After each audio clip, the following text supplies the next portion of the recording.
जय जगत गुरु, जय भारत।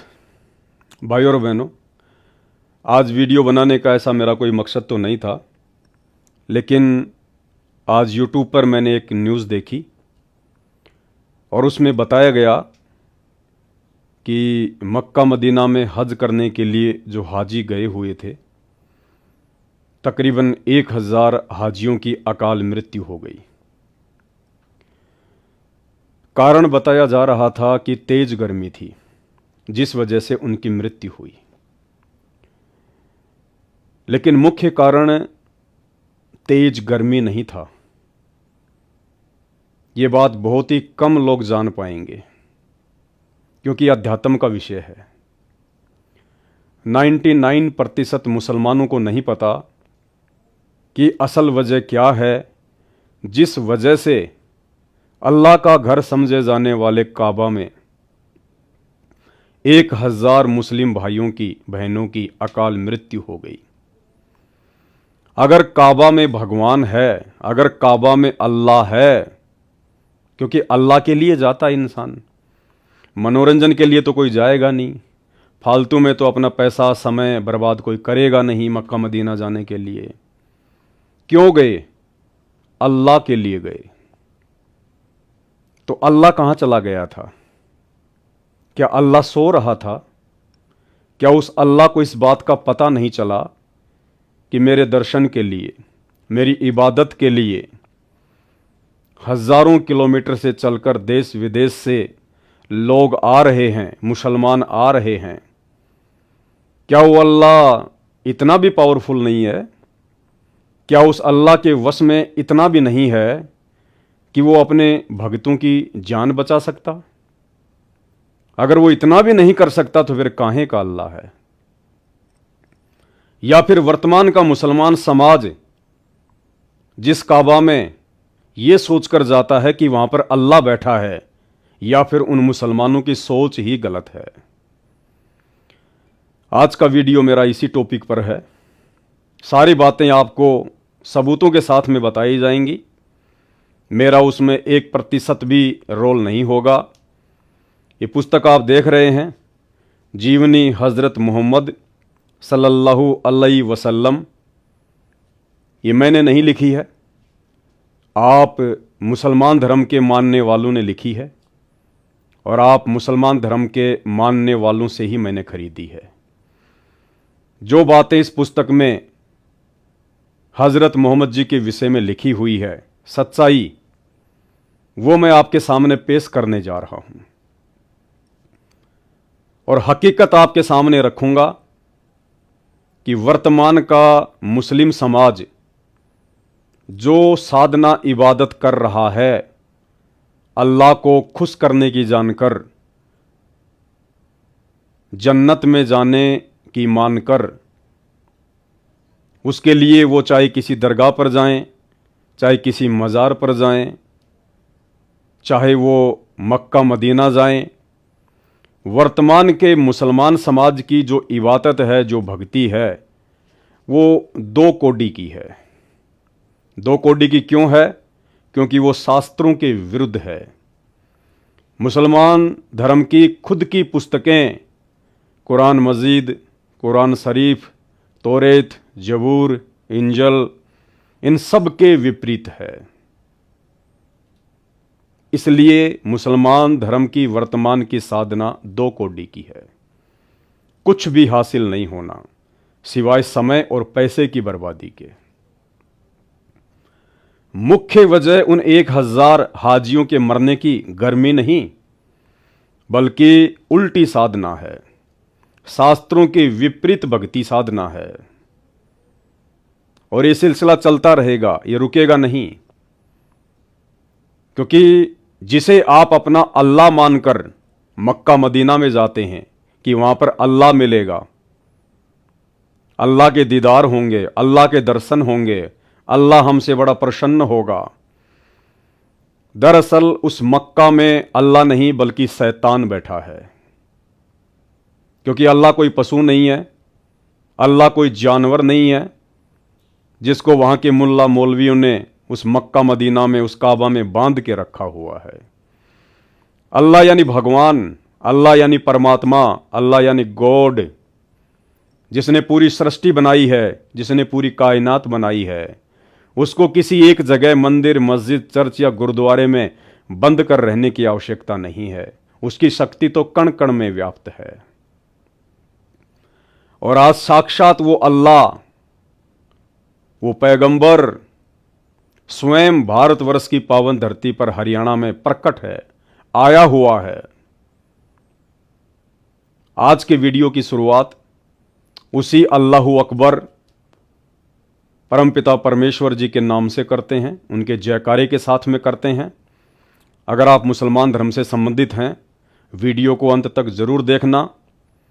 शॉर्ट में आपको आप ही मुसलमान भाइयों के द्वारा लिखित ये पुस्तक जीवनी हजरत मोहम्मद, इसी से आपको आपके पैगंबर हजरत मोहम्मद जी की पूरी जीवन लीला बताऊंगा। आप वही साधना कर सकते हैं जो साधना आपको आपके पैगंबरों ने बताई। और आपके पैगंबर हजरत मोहम्मद जी ने जिस साधना को करते करते आजीवन तकलीफें उठाई, हजरत मोहम्मद का जीवन किसी नरक से कम नहीं था। जिस अल्लाह की इबादत करते करते हजरत मोहम्मद को सुकून की मौत नहीं मिली, जीवन में कभी सुख शांति नहीं मिली, आप ये कैसे विश्वास करके बैठे हैं कि उसी अल्लाह की इबादत, जिस अल्लाह की इबादत हजरत मोहम्मद जी किया करते थे 1200-1300 वर्ष पहले, वही इबादत आज का मुसलमान 2% भी नहीं कर रहा, 2% भी। तो आप मुसलमानों के साथ और क्या होगा? वही होना था जो मक्का मदीना में 1000 हाजियों के साथ में हुआ था। मेरा मकसद कोई आपके दिल को ठेस पहुंचाने का नहीं है, लेकिन सच्चाई बताने का है। और सच्चाई थोड़ी सी कड़वी जरूर होती है, ठेस जरूर लगती है, लेकिन अगर समझने का प्रयास करेंगे तो बहुत कुछ हासिल भी होगा आपको। तो सबसे पहले उस अल्लाहु अकबर का जयकारा लगाते हैं, उसके बाद आज के वीडियो की शुरुआत करते हैं। परमपिता परमात्मा, सारी सृष्टि के रचनहार, कुल मालिक, असंख्य ब्रह्मांडों के स्वामी, तीनों लोकों में प्रवेश करके सबका भरण पोषण करने वाले राजाधिराज, आत्माधार, नाथों के नाथ, देवों के देव महादेव, सर्वेश्वर महेश्वर, मृत्युंजय, अजरो अमर, आदि अनादि, सनातनी प्रभु, जगत पिता जगदीश्वर, श्री श्री 1008 की उपाधि के वास्तविक अधिकारी, अकाल मूर्त सौद स्वरूपी राम वासुदेव, सर्वगतम ब्रह्म, परम पूज्य, प्रथम पूज्य, परम संत, परम पुरुष, परम धनी, परम दयालु, सत्य कबीर, हक्का कबीर, अल्लाहु कबीर, अल्लाहु अकबर, बाखबर, अल्लाह ताला, जगत के तारणहार, जगत के मुक्तिदाता, जगत के जगन्नाथ, हारे के सहारे, हिंदुओं के राम, मुसलमानों के अल्लाह, सिखों के वाहिगुरु, ईसाइयों के मसीह, दया के सागर दया निधि, करुणा के सागर करुणा निधि, स्वयंभू परिभू, संकट मोचन, कष्ट हरण, मंगल करण, दुख भंजन, अविगत कबीर, निर्विकार निर्विषम परमात्मा, अलय अलेख सतगुरु, आदि अनादि सतगुरु, असली मर्यादा पुरुषोत्तम, असली राम, असली कृष्ण, असली घनश्याम, असली मुरारी, राजाओं के राजा, महाराजाओं के महाराजा, शहंशाहों के शहंशाह, सम्राटों के सम्राट, भगवानों के भगवान, अल्लाहों के अल्लाह, प्रभुओं के प्रभु, मसीहाओं के मसीह, सच्चे वाहिगुरु, बाबाओं के बाबा, पीरों के पीर, सेठों के सेठ, जगत सेठ, सांवड़सा सेठ, सर्वगुण संपन्न, अनंत कोटि कलाओं के स्वामी, अनंत कोटि ब्रह्मांडों के नायक, योगियों में महायोगी, ध्यानियों में महाध्यानी, सिद्धों में परम सिद्ध, ज्ञानियों में तत्वज्ञानी, ब्रह्म ज्ञानी, महाज्ञानी, परम ज्ञानी, सर्वश्रेष्ठ ज्ञानी, युवा कबीर, समृत कबीर, असमवात, अमित ओजा, सच्चे रहनुमा, करीम अल्लाह, सुभान अल्लाह, दुनिया के अंतिम पैगंबर, 8 सितंबर 1951 से गांव धनाना, जिला सोनीपत, हरियाणा, भारतवर्ष की पावन भूमि पर प्रकट, परम पूज्य संत शिरोमणि, अल्लाहों के अल्लाह, सतगुरु रामपाल जी परमेश्वर जी के चरण कमल में अनंत कोटि दंडवत प्रणाम। आप सभी मुसलमान भाइयों को अल्लाहु अकबर सतगुरु रामपाल जी परमेश्वर सद्बुद्धि बख्शे कि जो चीज़ आज मैं आपको दिखाने जा रहा हूँ, मेरे पूज्य गुरुदेव भगवान सतगुरु रामपाल जी के आशीर्वाद से आप उस चीज़ को समझ सकें। और समझना केवल इतना ही है कि ये जितने भी धर्म बने हुए हैं, हिंदू, मुस्लिम, सिख, ईसाई, जैनी, बौद्ध, यहूदी, फारसी, मंगोली, दुनिया भर के, ये ना तो मुसलमानों के अल्लाह ने बनाए हैं, ना हिंदुओं के भगवान ने बनाए हैं, ना किसी और ने बनाए हैं। ये जितने भी मनमुखी धर्म हैं, ये धर्म के ठेकेदारों ने बनाए हैं। उन धर्म के ठेकेदारों ने जिनको अपने धर्म की पुस्तकें समझ में नहीं आई। हिंदू धर्मगुरुओं को वेद और गीता समझ में नहीं आई, मुस्लिम धर्म के मुल्ला, मौलवी और काजियों को कुरान शरीफ, तौरेत, जबूर, इंजिल और कुरान मजीद समझ में नहीं आई। अपना मनमुखी फरमान समाज पे थोप दिया, पूरे समाज को जहन्नुम की आग में झोंक दिया।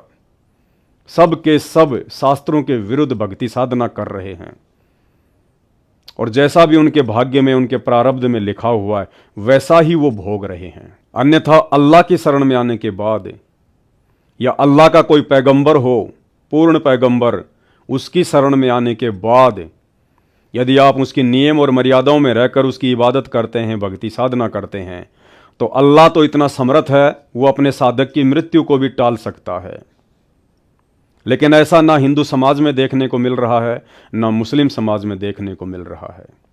सब के सब कुत्ते वाली मौत मर रहे हैं। रोड पर एक्सीडेंट हो गया, किसी का हाथ कट गया, किसी का पैर कट गया, किसी का सर कट गया, कोई टायर के नीचे कुचला जाता है। कुत्ते से भी बदतर मौत आज हिंदू, मुस्लिम, सिख, ईसाइयों की हो रही है। कारण यही है कि ना तो मुसलमान अपने अल्लाह को पहचान पा रहे हैं, ना हिंदू अपने भगवान को, ना ईसाई अपने मसीहा को, और ना सिख अपने वाहिगुरु को। तो आज के वीडियो में अगर आप समझ सको तो समझ लेना, अल्लाह स्वयं चलकर आप और हम सब के लिए भारत की पवित्र धरती पर आया हुआ है। पहचान केवल उनके ज्ञान से होगी, उनके विचारों को सुनने से होगी, उनके सत्संगों को सुनने से होगी। ये धर्म और जातियों की जंजीरों को तोड़कर, दीवारों को लांघकर आपने थोड़ा अपने दिमाग को विकसित करना पड़ेगा।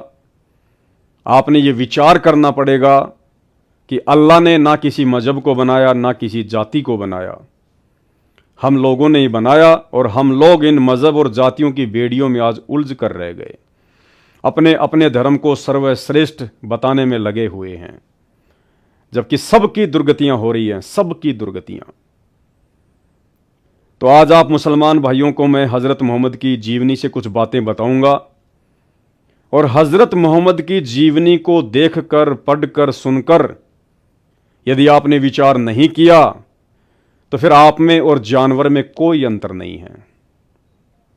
परमात्मा कहते हैं, भक्ति बिना नर और खर, खर मानी गधा और भक्ति मानी ज्ञान, भक्ति बिना नर और खर एक है, जिन हरि पद नहीं जाना, पूर्ण ब्रह्म की परख नहीं रे, पूज मरे पाषाणा। उस पूर्ण ब्रह्म अल्लाहु अकबर की, उस साकार भगवान की तो किसी को पहचान है ही नहीं, और ये पाषाण पूज पूज के मर गई दुनिया, पत्थर पूज पूज के मर गई। मुसलमान भाई मज़ारों पर जाकर पत्थर पूजते हैं, मक्का मदीना में जाकर पत्थर पूजते हैं। हिंदू भाई मंदिरों में जाकर पत्थर पूजते हैं, तीर्थ धामों पर जाकर पत्थर पूजते हैं, सब के सब पत्थर पुजारी हैं। तो हज़रत मोहम्मद की जीवनी आज मैं आप मुसलमान धर्म के मानने वालों को बताने जा रहा हूं। जैसा कि मुसलमान धर्म के फॉलोअर्स के माध्यम से ये पुस्तक लिखी गई है, जीवनी हज़रत मोहम्मद सल्लल्लाहु अलैहि वसल्लम। अपनी तरफ से मैं कुछ नहीं बोलने वाला, कुछ नहीं बताने वाला। जो भी बताऊंगा आप लोगों के द्वारा लिखी गई बातें ही बताऊंगा। लेकिन आप लोग इन लिखी गई बातों को समझ नहीं पाए, समझ नहीं पा रहे। मेरा केवल इतना सा काम है कि मुख्य मुख्य जो पॉइंट हैं, उन पॉइंटों पर मैं आपका ध्यान आकर्षित करूं, ताकि आप थोड़ा सोचने पर विवश हों। कोशिश करें सत्य जानने की, और सत्य बताने वाला इस पूरी धरती पर, पूरी पृथ्वी पर वर्तमान में केवल एक ही है, स्वयं अल्लाहु अकबर, स्वयं परमात्मा, जो आज स्वयं हम इंसानों को समझाने के लिए इंसान का चोला धारण करके परम पूज्य सतगुरु रामपाल जी के रूप में धरती पर साक्षात प्रकट हैं। चाहे हिंदू धर्म के धर्मगुरु हों, चाहे मुसलमान धर्म के धर्मगुरु हों, इन अज्ञानियों ने धर्म के मानने वालों को उल्टा पाठ पढ़ा दिया शास्त्रों का कि भगवान बेचून है, भगवान निराकार है। मुसलमान धर्म के मुल्ला काजी कहते हैं कि भगवान धरती पर नहीं आता, अल्लाह कभी साकार रूप में नहीं आता, अल्लाह कभी इंसान का रूप बनाकर नहीं आता। उधर हिंदू धर्म के धर्मगुरु भगवान निराकार है, भगवान निराकार है, उसका कोई आकार नहीं है। उल्टा पाठ सबको पढ़ा रखा है और सबकी दुर्गतियां करवा रखी हैं। आज कोई भी व्यक्ति चैन की मौत नहीं मर रहा, सुकून की मौत नहीं मर रहा। 1000 हज यात्री मरे हैं, वो सुकून की मौत नहीं है, वो जिहालत की मौत है। अरे अल्लाह उसे कहते हैं जो सुकून की मौत दे, जो ऐसी बेमौत दे उसको अल्लाह नहीं कहते। ये काम तो शैतान करता है, काल करता है। तो हजरत मोहम्मद जी की जीवनी को पढ़ने के बाद भी यदि आपने विचार नहीं किया और साक्षात धरती पर प्रकट अल्लाह अकबर सतगुरु रामपाल जी के यूट्यूब पर जाकर सत्संग नहीं सुने, तो आप लोगों में और जानवरों में रत्ती भर भी अंतर नहीं है।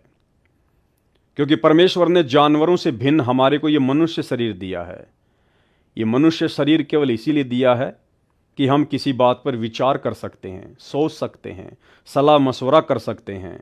मैं आपको समझाऊंगा, आप जी समझ सकते हैं। अन्य किसी भी योनि में, किसी भी शरीर में इस मनुष्य के अलावा ये योग्यता, ये क्षमता परमात्मा ने नहीं दी है। और ये योग्यता समझने और समझाने की, विचार विमर्श करने की, चिंतन मनन करने की अल्लाह अकबर सतगुरु रामपाल जी परमेश्वर जी ने इसीलिए बख्शी है कि आज हम उनको पहचान लें, आज हम उनकी पहचान कर लें, अपने अल्लाह के चरणों में आ जाएं। इस पाखंड पूजा को, इस 2 कौड़ी की साधना को, जिसका किसी भी धर्मशास्त्र में कोई उल्लेख नहीं है, इसको हम त्याग दें और अपने जीवन को सफल बना लें। अन्यथा भाई, चाहे हिंदू हो, चाहे मुसलमान, चाहे सिख, चाहे ईसाई, मरने के बाद में सीधा धर्मराज के दरबार में जाएगा और धर्मराज एक ही बात कहेगा कि भगवान धरती पर आया हुआ था। नादान, अल्लाह धरती पे प्रकट था, तेरा सौभाग्य था। तूने भक्ति क्यों नहीं करी, तूने उसकी सच्ची इबादत क्यों नहीं करी, खाली हाथ क्यों आ गया, जा नरक में, जहन्नुम में ठोकेगा। तो आज मौका है।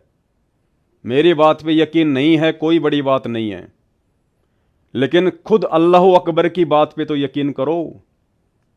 सत्संग तो सुनना शुरू करो परमेश्वर रामपाल जी के, दिन में आधा घंटा, 1 घंटा, थोड़ा थोड़ा समय निकाल कर। तो हजरत मोहम्मद जी की जीवनी से आज आपको वो सच्चाई बताएंगे जिस सच्चाई से 99% मुसलमान समाज अनजान है। आप मुसलमान धर्म के फॉलोवर ने बहुत दफा ये पुस्तक पढ़ी होगी, ऐसी बात नहीं है, क्योंकि अपने अपने पैगंबरों की पुस्तकें कौन नहीं पढ़ना चाहता होगा, आपने जरूर पढ़ी होंगी। लेकिन इन पुस्तकों में जो सच्चाई है, जो वास्तविकता है, ये उस समय तक समझ में नहीं आ सकती जब तक आप किसी वक्त गुरु की शरण में ना हो। वक्त गुरु यानी पैगंबर, रसूल, नबी, जो वर्तमान में धरती पर सशरीर हमारे समक्ष प्रकट हो। जब तक हम उसकी शरण में ना हो तब तक हमारे को किसी भी धर्म की कोई भी पुस्तक समझ में नहीं आ सकती। मनमुखी रूप से आप कितनी ही कुरान मजीद, कुरान शरीफ, तौरेत, जबूर, इंजिल दुकानों से खरीद खरीद के पढ़ते रहिएगा, झक मार मार के मर जाएंगे, लेकिन एक अक्षर भी समझ में नहीं आएगा अल्लाह और उसकी सच्ची इबादत के विषय में। तो आज अल्लाह और उसकी सच्ची इबादत के विषय में स्वयं वो अल्लाह अकबर धरती पर साक्षात नीचे उतरा हुआ है। नाम है परमेश्वर रामपाल जी। यूट्यूब पर जाकर सत्संग सुनना शुरू करें। तो हज़रत मोहम्मद की ये जीवनी, ये पुस्तक जीवनी हज़रत मोहम्मद सल्लल्लाहु अलैहि वसल्लम, और इसमें क्या लिखा हुआ है। इस किताब के अध्ययन से अल्लाह के पैगंबर हज़रत मोहम्मद सल्लल्लाहु अलैहि वसल्लम के जीवन की प्रमुख झलकियां आपके सामने आएंगी, और इस किताब को पढ़ने वाला ऐसा महसूस करेगा जैसे वह खुद उस दौर से गुजर रहा है जिस दौर से पैगंबर इस्लाम गुजरे हैं। नसीम गाजी फलाही। यानी जीवनी हज़रत मोहम्मद का मतलब होता है कि हज़रत मोहम्मद जी ने अपने जीवन में, अपनी लाइफ में, जन्म लेने से अंतिम समय तक उन्होंने क्या किया, भक्ति मार्ग में अल्लाह के विषय में वो क्या जानते थे, अल्लाह ने क्या उनको इबादत बताई, कैसे उन्होंने वो इबादत की और उस इबादत के करने से हज़रत मोहम्मद को क्या हासिल हुआ। अल्लाह के गुण हैं, अल्लाह किसी को दुख नहीं देता, अल्लाह किसी को परेशानी नहीं देता। अल्लाह तो उसे कहते हैं जो संकट मोचन होता है, जो संकटों को हर लेता है। भक्ति करने वाले अपने साधक को, अपने भगत को सुख ही प्रदान करता है। अगर वो निर्धन है तो उसे धन देता है, बांझ है तो उसे पुत्र देता है, बीमार है तो उसे स्वस्थ शरीर देता है। उसे कहते हैं अल्लाह। और शरीर त्यागने के बाद उसको मोक्ष देता है, सदा सदा के लिए उसे 84 लाख योनियों के झंझट से बाहर निकाल देता है। उसे कहते हैं अल्लाह, परमात्मा, भगवान। और उसी अल्लाह की इबादत करते करते आजीवन मुसलमान धर्म के अंतिम पैगंबर हजरत मोहम्मद जी का जीवन नरक से कम नहीं था। उन्हें कभी भी वो सुख और शांति प्राप्त नहीं हुई जिस सुख और शांति की प्राप्ति के लिए दुनिया अल्लाह की खोज करती है, भगवान की खोज करती है, दुनिया भक्ति करती है। जबकि हजरत मोहम्मद तो वर्तमान के मुसलमानों की तरह कोई बुराई भी नहीं करते थे। हजरत मोहम्मद जिनकी उम्र 63 वर्ष थी, यानी वो 63 वर्ष की उम्र में अल्लाह को प्यारे हो गए थे। उन्होंने कभी भी अपने जीवन में तमाकू को छुआ तक नहीं, शराब को छुआ तक नहीं, मांस को छुआ तक नहीं, कभी किसी का दिल तक नहीं दुखाया, कभी किसी के साथ में लड़ाई झगड़ा नहीं किया। हमेशा अल्लाह की इबादत में लगा रहता था। और उस मोहम्मद का जीवन भी नरक के समान व्यतीत हुआ। और अंत में कैसी दुर्गति से हजरत मोहम्मद जी के जीवन का अंत हुआ, ये इसी पुस्तक जीवनी हजरत मोहम्मद में साफ साफ अक्षरों में लिखा हुआ है। कहने का मतलब है आप तो हजरत मोहम्मद जैसी इबादत अल्लाह की लाख जन्म भी नहीं कर सकते। और जो प्योर इबादत, जो पवित्र साधना आज से 1200-1300 वर्ष पहले हजरत मोहम्मद जी किया करते थे, आज आप मुसलमान उस इबादत का 1% भी सही तरीके से नहीं कर सकते। तो सोचिए आपके साथ क्या होगा। और उसके बाद परम पूज्य सतगुरु रामपाल जी परमेश्वर जी के सत्संग सुनना शुरू करें। यूट्यूब पर जाकर सर्च करें सत्संग संत रामपाल जी भगवान। एक सृष्टि रचना नाम का चैप्टर है, उसको जरूर देखें। सृष्टि रचना संत रामपाल जी भगवान लिखें, सृष्टि रचना को पढ़ें। आपको वास्तविकता समझ में आएगी अपने धर्म की, अपने धर्म की पुस्तकों की। इसके अलावा आप जी संत रामपाल जी और डॉक्टर जाकिर नाइक की डिबेट भी यूट्यूब पर जाकर सर्च कर सकते हैं। डिबेट वर्सेज संत Rampal G versus doctor Zakir Naik. सारी सच्चाई आपकी आंखों के सामने आ जाएगी। संत रामपाल जी धरती पर स्वयं सनातनी परमात्मा है, अल्लाहु अकबर हैं। और ये वो ज्ञान देने के लिए आए हैं और वो ज्ञान वर्तमान में वो दे रहे हैं सन 1994 से, जो ज्ञान ना ही तो मुसलमानों की चारों पुस्तकों में है और ना ही चारों वेदों में है। तो चलिए अब आपको इस पुस्तक में दिखाते हैं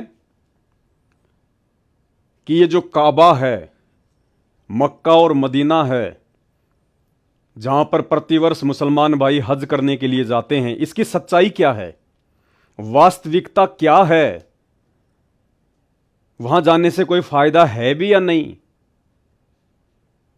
आप खुद मुसलमानों की पुस्तकों में लिखा हुआ है,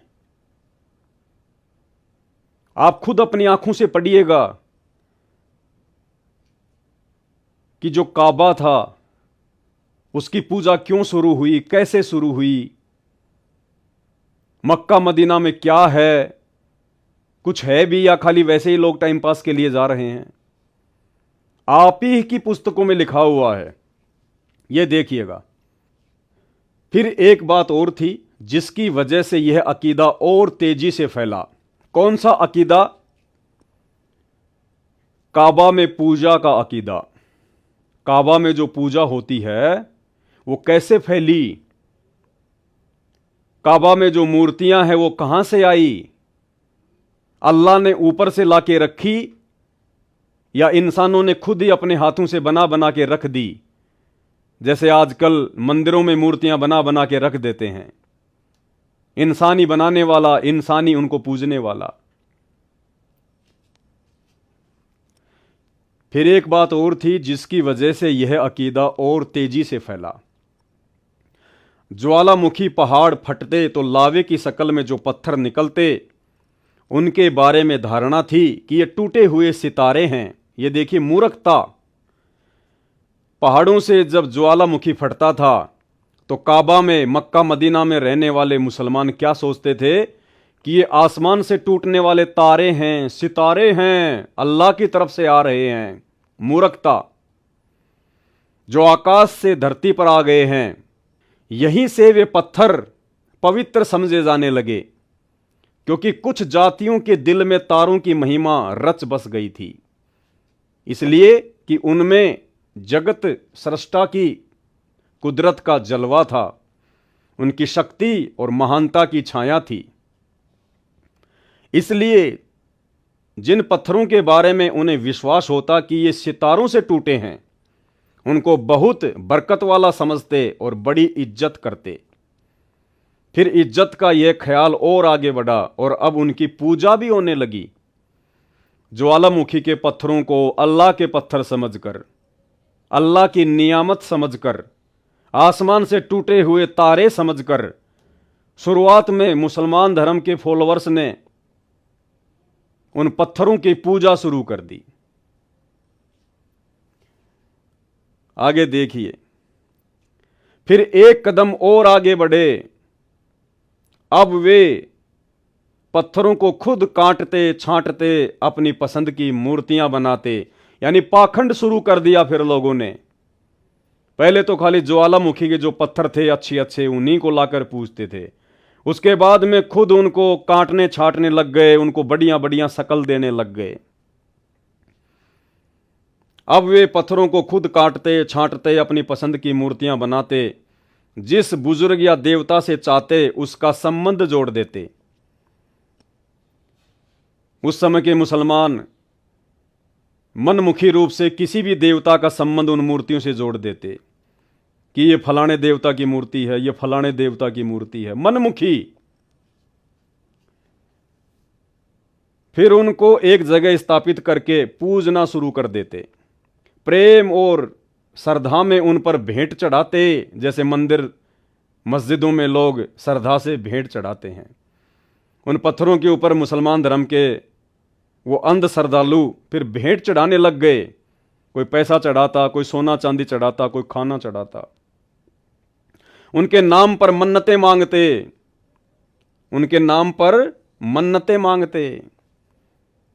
खुद ही पत्थर उठा उठा के लाते, खुद ही उनको काटते छांटते, खुद ही उनको भगवान बना के, अल्लाह बना के, देवता बना के उनको काबा में रखते, अपने घरों पर रखते।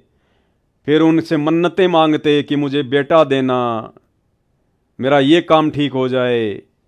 खुद ही उनसे मन्नतें मांगते, खुद ही भगवान बनाते, खुद ही अल्लाह बनाते और खुद ही अल्लाह से फिर मन्नतें मांगते। यानी आपको यह समझाने का प्रयास कर रहा हूं कि मक्का मदीना और काबा में कोई अल्लाह नहीं है, कोई खुदा नहीं है। जैसे मंदिरों में कोई भगवान नहीं है, मस्जिद में कोई अल्लाह नहीं है। मनमुखी काम है, सारे के सारे मनमुखी काम। ये मंदिर, मस्जिद, चर्च और गुरुद्वारे में जितने भी भगवान हैं, ये सब इंसान के बनाए हुए हैं। आपकी आंखों के सामने आप ही मुसलमान धर्म की पुस्तकों में लिखा हुआ है।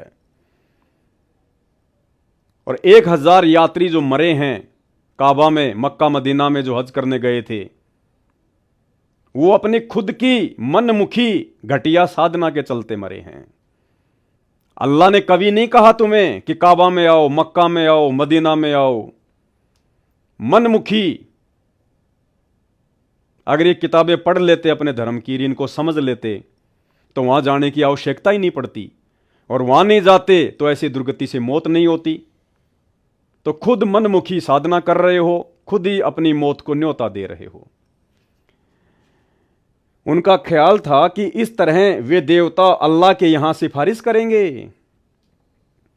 उस समय के मुसलमान क्या सोचते थे? जो मूर्तियां वो बनाया करते थे, वो सोचते थे कि हम इस प्रकार से मूर्ति बनाएंगे, उन पे भेंट चढ़ाएंगे, मन्नतें मांगेंगे, तो ये मूर्तियां अल्लाह के पास जाके हमारी सिफारिश करेंगी।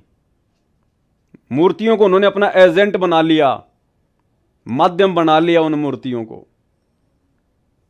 बिगड़े हुए काम भी बना देंगे और आखिरत में मुक्ति और नजात के साधन भी सिद्ध होंगे, कि मरने के बाद हमारी मुक्ति भी होगी और जीते जी हमारे को लाभ मिलेंगे, फायदा मिलेगा अगर हम इन मूर्तियों को पूजेंगे। तो अब आगे चल के पता चलेगा कि हजरत मोहम्मद के जीवन में क्या क्या घटनाएं घटित हुई। जब इन मूर्तियों को, इस मक्का मदीना और काबा ने हजरत मोहम्मद को आजीवन सिवाय नारकीय जीवन के और कुछ नहीं दिया, आप लोगों को क्या मिलेगा? अब देखिएगा भाई और बहनों, ये साफ साफ लिखा हुआ है जीवनी हजरत मोहम्मद इस पुस्तक में। जिस मक्का में आप मुसलमान भाई हज करने के लिए जाते हो, उसकी सच्चाई क्या है? वहां पे अल्लाह बैठा है या इंसान के द्वारा बनाई गई मनमुखी मूर्तियां? मक्का में सबसे पहले जो मूर्ति लाई गई और फिर काबा के आंगन में लगाई गई, वह हुबल की मूर्ति थी। उसको लाने वाला व्यक्ति अम्र बिन लुहई था। यह कहीं सफर कर रहा था, रास्ते में एक जगह से गुजर हुआ, देखा लोग मूर्तियां पूज रहे हैं, उसको बहुत भला मालूम हुआ। उसने कहा एक मूर्ति हमें भी दे दो, हम अपने यहां ले जाएंगे। कहां ले जाएंगे? मक्का में ले जाएंगे, जहां पे आप लोग जाते हो चक्कर लगाने। ये हकीकत है। रास्ते से पड़ा हुआ एक पत्थर, लोगों ने उसकी मूर्तियां बना दी और उस मूर्ति को ये व्यक्ति अमर बिन लुहई खरीद के ले आता है और मक्का मदीना में स्थापित कर देता है, और उस मूर्ति पर देश विदेश के मुसलमान चक्कर लगाने जाते हैं। अब ये अंध श्रद्धा नहीं है तो और क्या है, अंध भक्ति नहीं है तो और क्या है, ये हकीकत आपके सामने है। तो यहां से शुरुआत हुई है मक्का में मूर्तियों की। अब आगे देखिए हजरत मोहम्मद जी के विषय में, ये उनकी जीवनी जो है अब ये शुरू हो जाती है। ये हजरत मोहम्मद की माता जी के विषय में बताया जा रहा है, उनके पिताजी के विषय में बताया जा रहा है। उनके बेटे की मां कौन होगी यह भी खुदा के यहां तय था। उनकी शादी आमीना से हुई। किसकी? हजरत मोहम्मद जी के पिताजी की, जो कुरैश की सबसे ज्यादा इज्जत वाली औरत थी और बनी जोहरा के सरदार की बेटी थी। बाप ने बेटे की ओर से शादी का पैगाम दिया। बाप कौन? हजरत मोहम्मद जी के दादाजी ने हजरत मोहम्मद जी के पिताजी की शादी का पैगाम दिया। आमीना के घर वालों ने इसे अपने लिए सौभाग्य की बात समझी, खुशी खुशी तैयार हो गए, चटपट शादी हो गई। रिवाज था कि दूल्हा शादी के बाद 3 दिन ससुराल में रहेगा। अब्दुल्ला भी 3 दिन ससुराल में रहे, यानी हजरत मोहम्मद के जो पिताजी थे उनका नाम अब्दुल्ला। अब्दुल्ला भी 3 दिन ससुराल में रहे, फिर घर चले आए, साथ में दुल्हन भी आई। शादी को अभी कुछ ही दिन हुए थे, व्यापारियों का एक काफिला शाम सीरिया जा रहा था। उसके साथ अब्दुल्ला भी हो लिए, यानी हजरत मोहम्मद जी के जो पिताजी थे वो भी व्यापार के लिए उस काफिले के साथ में हो लिए। उनके साथ अब्दुल्ला भी हो लिए। वापसी में मदीना से गुजरे, यहां उनके बाप का ननिहाल था। थके तो थे ही, दम लेने के लिए ठहर गए। इत्तिफाक से बीमार पड़ गए। हजरत मोहम्मद जी के पिताजी बीमार पड़ गए। साथियों ने उन्हें वहीं छोड़ दिया और मक्का को चल दिए। वहां पहुंचकर बाप को बीमारी की खबर दी। अब्दुल मुतल्लिब ने बीमारी का हाल सुना तो फौरन अपने बड़े बेटे हारिस को मक्का मदीना दौड़ाया कि वहां जाकर भाई की खिदमत करे और जब अच्छे हो जाएं तो साथ लेकर आ जाएं। लेकिन अफसोस, हारिस ने अपने भाई अब्दुल्ला को ना देखा। हारिस ने अपने भाई अब्दुल्ला को ना देखा। यानी हजरत मोहम्मद जी के जो पिताजी थे उनकी अकाल मृत्यु हुई बीमारी से। मुस्लिम धर्म के पैगंबर हजरत मोहम्मद के वालिद, उनके फादर, उनके पिताजी अब्दुल्ला की जो मौत थी वो बीमारी से हुई, अकाल मृत्यु हुई, जवानी में मृत्यु हुई। और जिस समय मृत्यु हुई उस समय हजरत मोहम्मद अपनी मां के पेट में थे। हजरत मोहम्मद का जन्म भी नहीं हुआ था। यानी पैगंबर अपने बाप का मुंह भी नहीं देख पाया। आगे आगे सुनते जाना, यह केवल शुरुआत है कि जो भक्ति साधना अल्लाह की समझ के हजरत मोहम्मद ने आजीवन की, उनको क्या मिला और वर्तमान के मुसलमान को क्या मिलेगा जो हजरत मोहम्मद जैसी 1% भी साधना नहीं कर रहा है। तो हजरत मोहम्मद जी के पिताजी की अकाल मृत्यु हुई, अब्दुल्ला की। उसके बाद देखिए भाइयों और बहनों, आगे हजरत मोहम्मद जी की मां, उनकी कैसे मृत्यु हुई। सोहर की तरह आमीना भी रास्ते में बीमार हो गई। आमीना कौन? हजरत मोहम्मद जी की माता। अपने पति की तरह आमीना भी रास्ते में बीमार हो गई। मक्का और मदीना के बीच में गांव है अबवा, वहां पहुंची तो हालात नाजुक हो गई और फिर संभल न सकी। उनके प्राण पखेरु उड़ गए और वहीं उनकी कब्र बनी। अब्दुल्ला का इंतकाल भी तो परदेश में ही हुआ था और दफन भी इसी तरह हुए थे। कौम और वतन से बहुत दूर, अपने परिवार से दूर दोनों की मृत्यु हुई।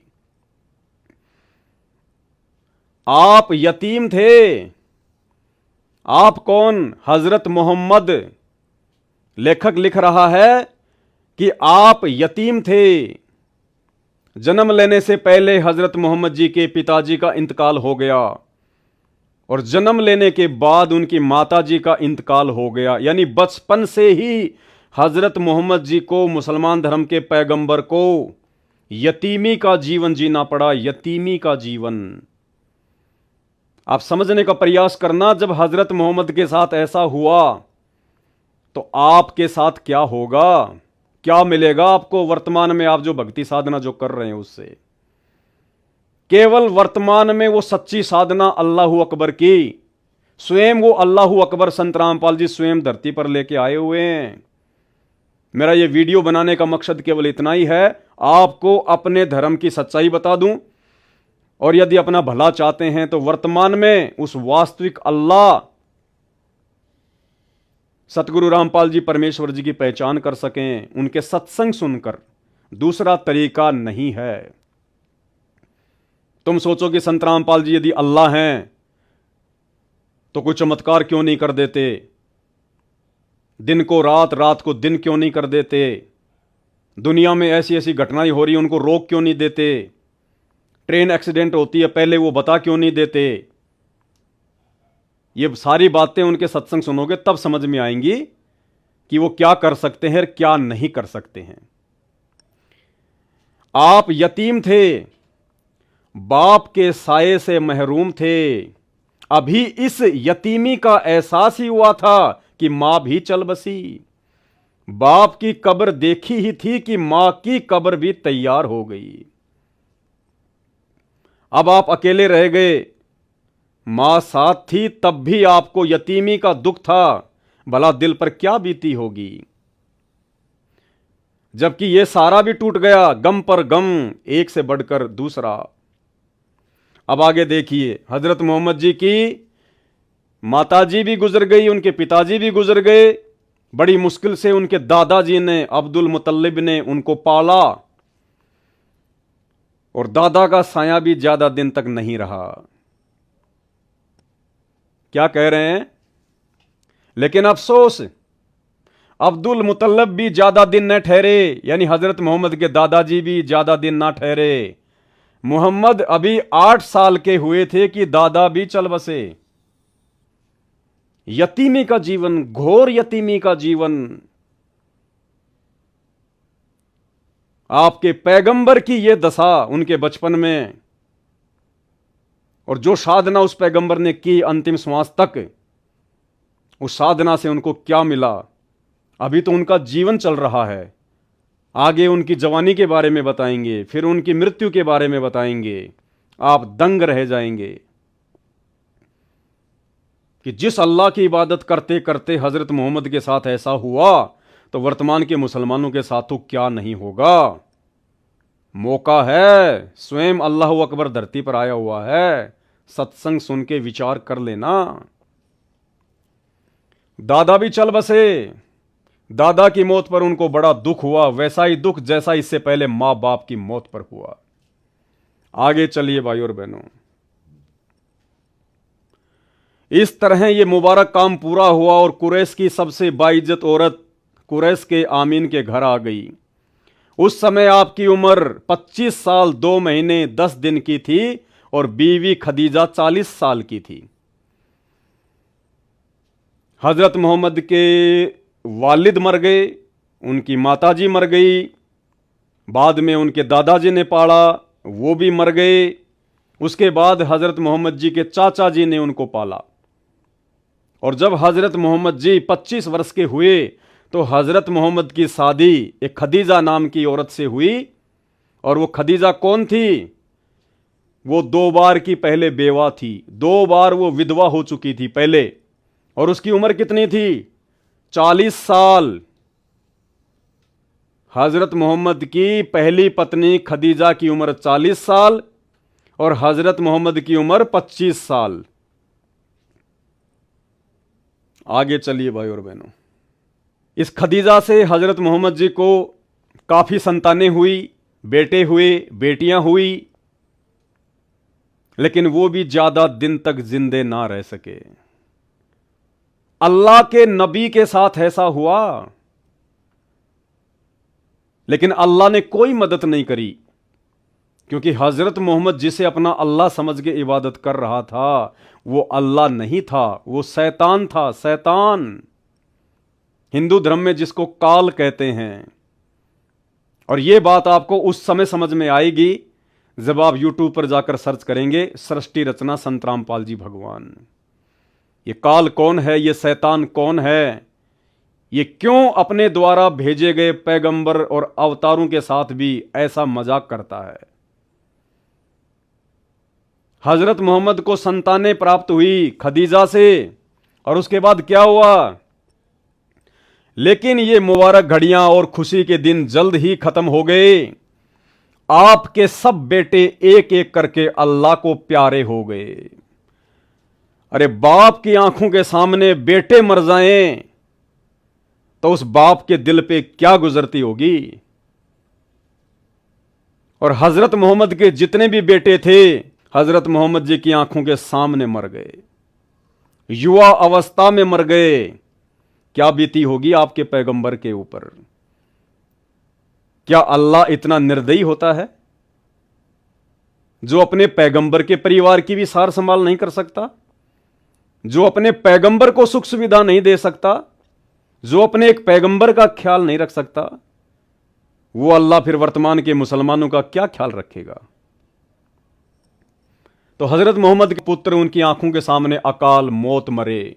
ये जीवन चरित्र आपको पढ़ा रहा हूं हजरत मोहम्मद जी का, आप ही मुसलमान भाइयों के हाथों से लिखित है। ये विचार कर लेना, जिस अल्लाह की हजरत मोहम्मद इबादत कर रहा था उस अल्लाह ने हजरत मोहम्मद के साथ भी कैसे कैसे मजाक किए। कासिम, तैयब और ताहिर सब अल्लाह से जा मिले, जख्म पर जख्म लगते रहे, लेकिन आप सब्र करते रहे। और करे भी क्या, करे भी क्या। हजरत मोहम्मद जी के हाथ में तो कुछ था नहीं कि अपने बच्चों को जीवित कर देते। अल्लाह उनकी सुन नहीं रहा था, क्योंकि हज़रत मोहम्मद अल्लाह की इबादत कर ही नहीं रहा था, वो तो शैतान की इबादत कर रहा था। उसे पता ही नहीं था अल्लाह कौन है, शैतान ने उसको मोहरा बनाया। ये सच्चाई संत रामपाल जी के सत्संग सुनने से कट टू कट समझ में आएगी। बचपन में तो यतीमी का दुख उठाया, बड़े हुए तो अपने जिगर के टुकड़ों का गम सहन करना पड़ा। आपकी बेटियां ही शेष रह गई जो 4 थी, जैनब, रुक्या, उम्मे कुलसुम और फातिमा। केवल 4 बेटियां बच गई। तीनों बेटे हजरत मोहम्मद के शैतान को प्यारे हो गए, जिसे वे अपना अल्लाह समझ रहे थे। अब आगे हजरत मोहम्मद अल्लाह की प्राप्ति के लिए हीरा नाम के पहाड़ की गुफा में जाके बैठ जाया करते थे, समाधि लगाया करते थे, ध्यान लगाया करते थे।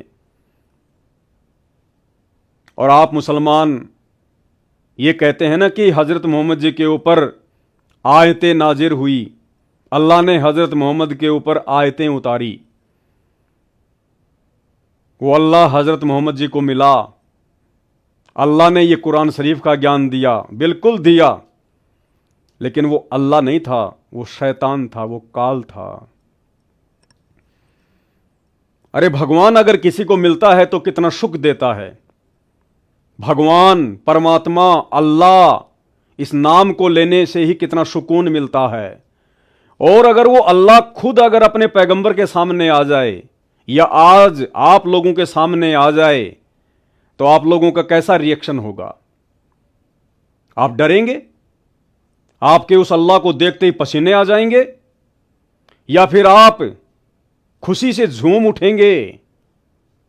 क्योंकि अल्लाह हमारी आत्मा का पिता, हमारी रूह का मालिक, उसको देख के तो खुशी होनी चाहिए।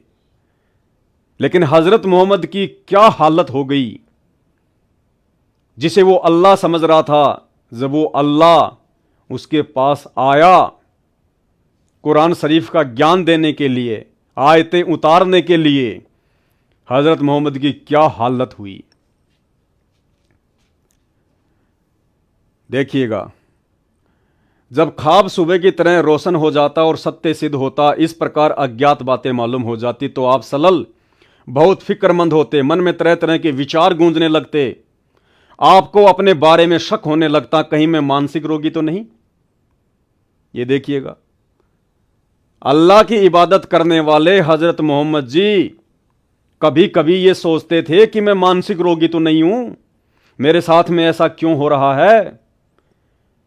बचपन से लेकर जवानी तक मेरे को कोई सुख ही प्राप्त नहीं हुआ, अल्लाह ने मुझे कोई सहारा ही नहीं दिया।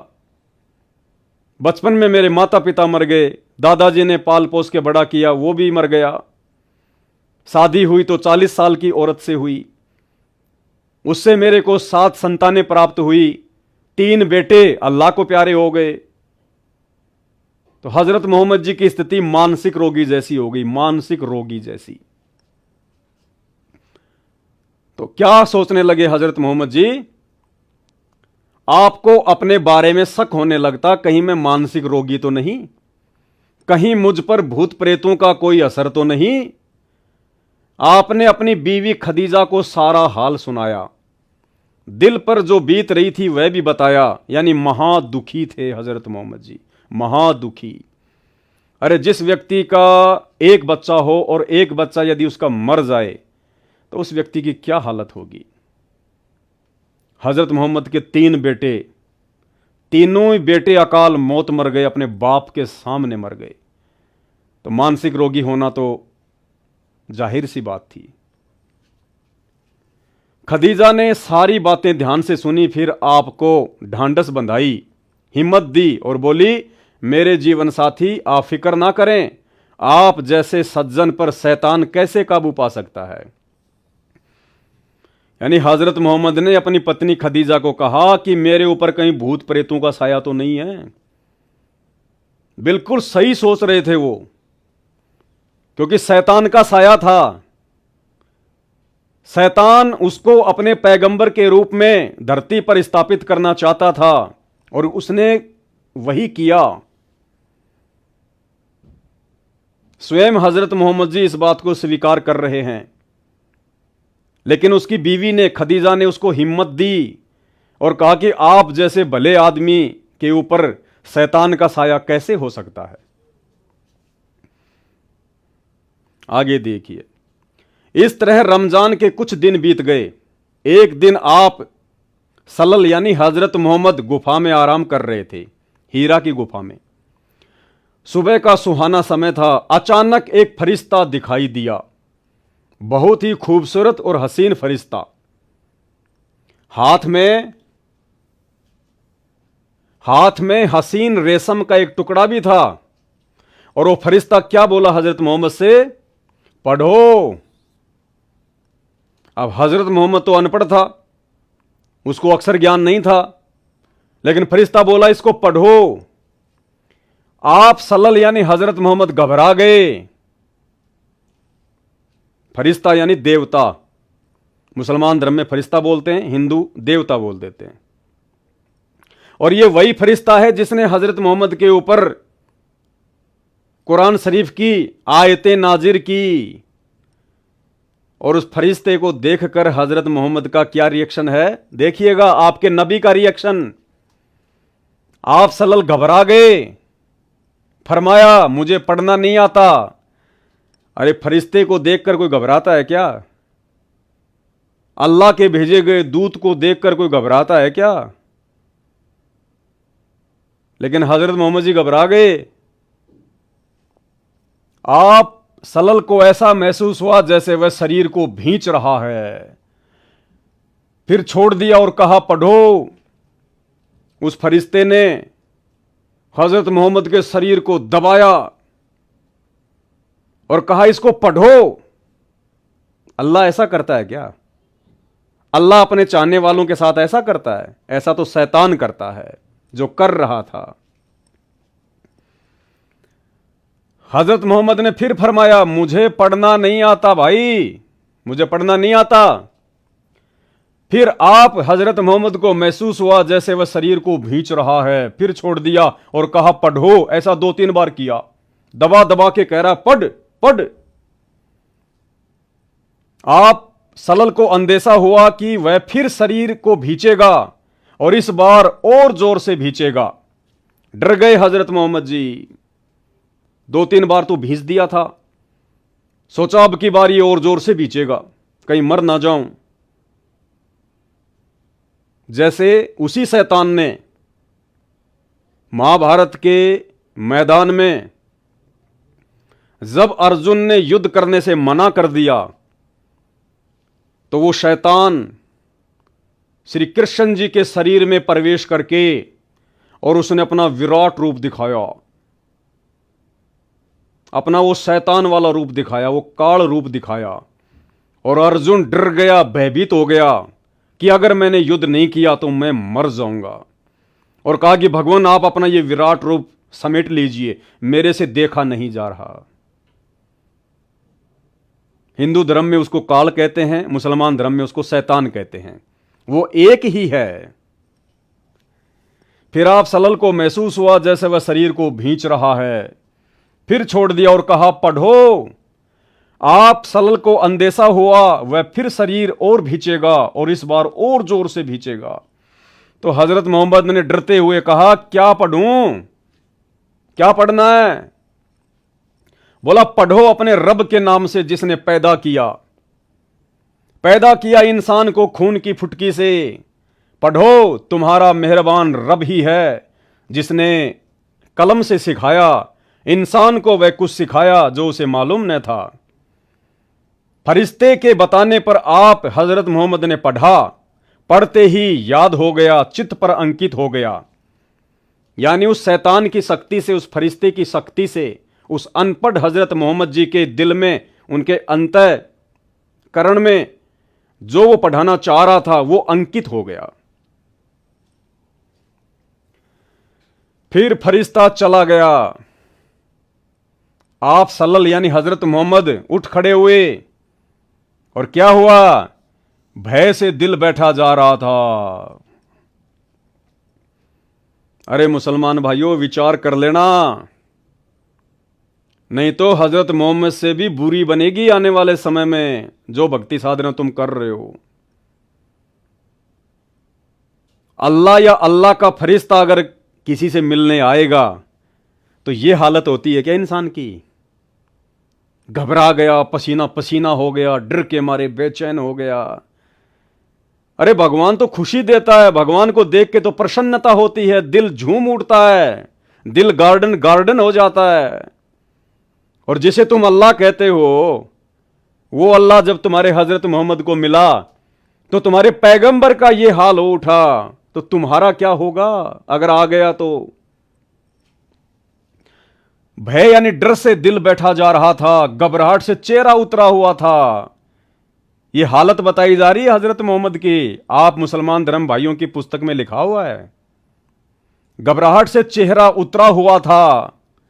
आप सहमी सहमी निगाहों से गुफा में हर तरफ देखने लगे कि कहीं गया या नहीं गया। सहमी सहमी नजरों से हजरत मोहम्मद देखने लगा कि यहीं है या गया, कहीं कहीं यहीं तो नहीं है। डर के मारे कि दोबारा मेरी आंखों के सामने ना आ जाए वरना मर ही जाऊंगा। आप सहमी सहमी निगाहों से गुफा में हर तरफ देखने लगे। हैरानी और घबराहट की हालत थी। दिल ही दिल में सोचने लगे, अभी मुझसे किसने बातें की हैं? कौन मुझे पढ़ाकर चला गया? पागलों जैसा रिएक्शन। अभी मुझसे किसने बातें की? कौन मुझे पढ़ा के चला गया? अरे अगर अल्लाह होता तो अल्लाह आराम से आता, प्यार से आता, प्रेम से आता कि बैठो हजरत मोहम्मद, मैं तुम्हारे लिए ऊपर से संदेशा लेके आया हूं।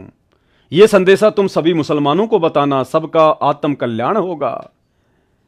आराम से उसको पढ़ाता। नहीं पढ़ना आता तो परमात्मा तो 1 सेकंड में बुद्धि दे दे, 1 सेकंड में परमात्मा अक्षर ज्ञान दे दे, 1 सेकंड में आराम से उसको ज्ञान देता, उसको समझाता, प्रेम से बातें करता, खुशी खुशी वार्तालाप होती।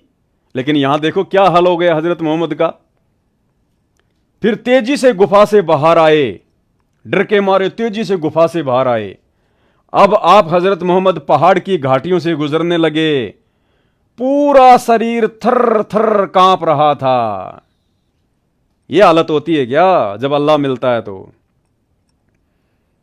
फिर भाई क्यों तुम ये भक्ति कर रहे हो मुसलमान भाइयों? क्यों तुम ये इबादत कर रहे हो?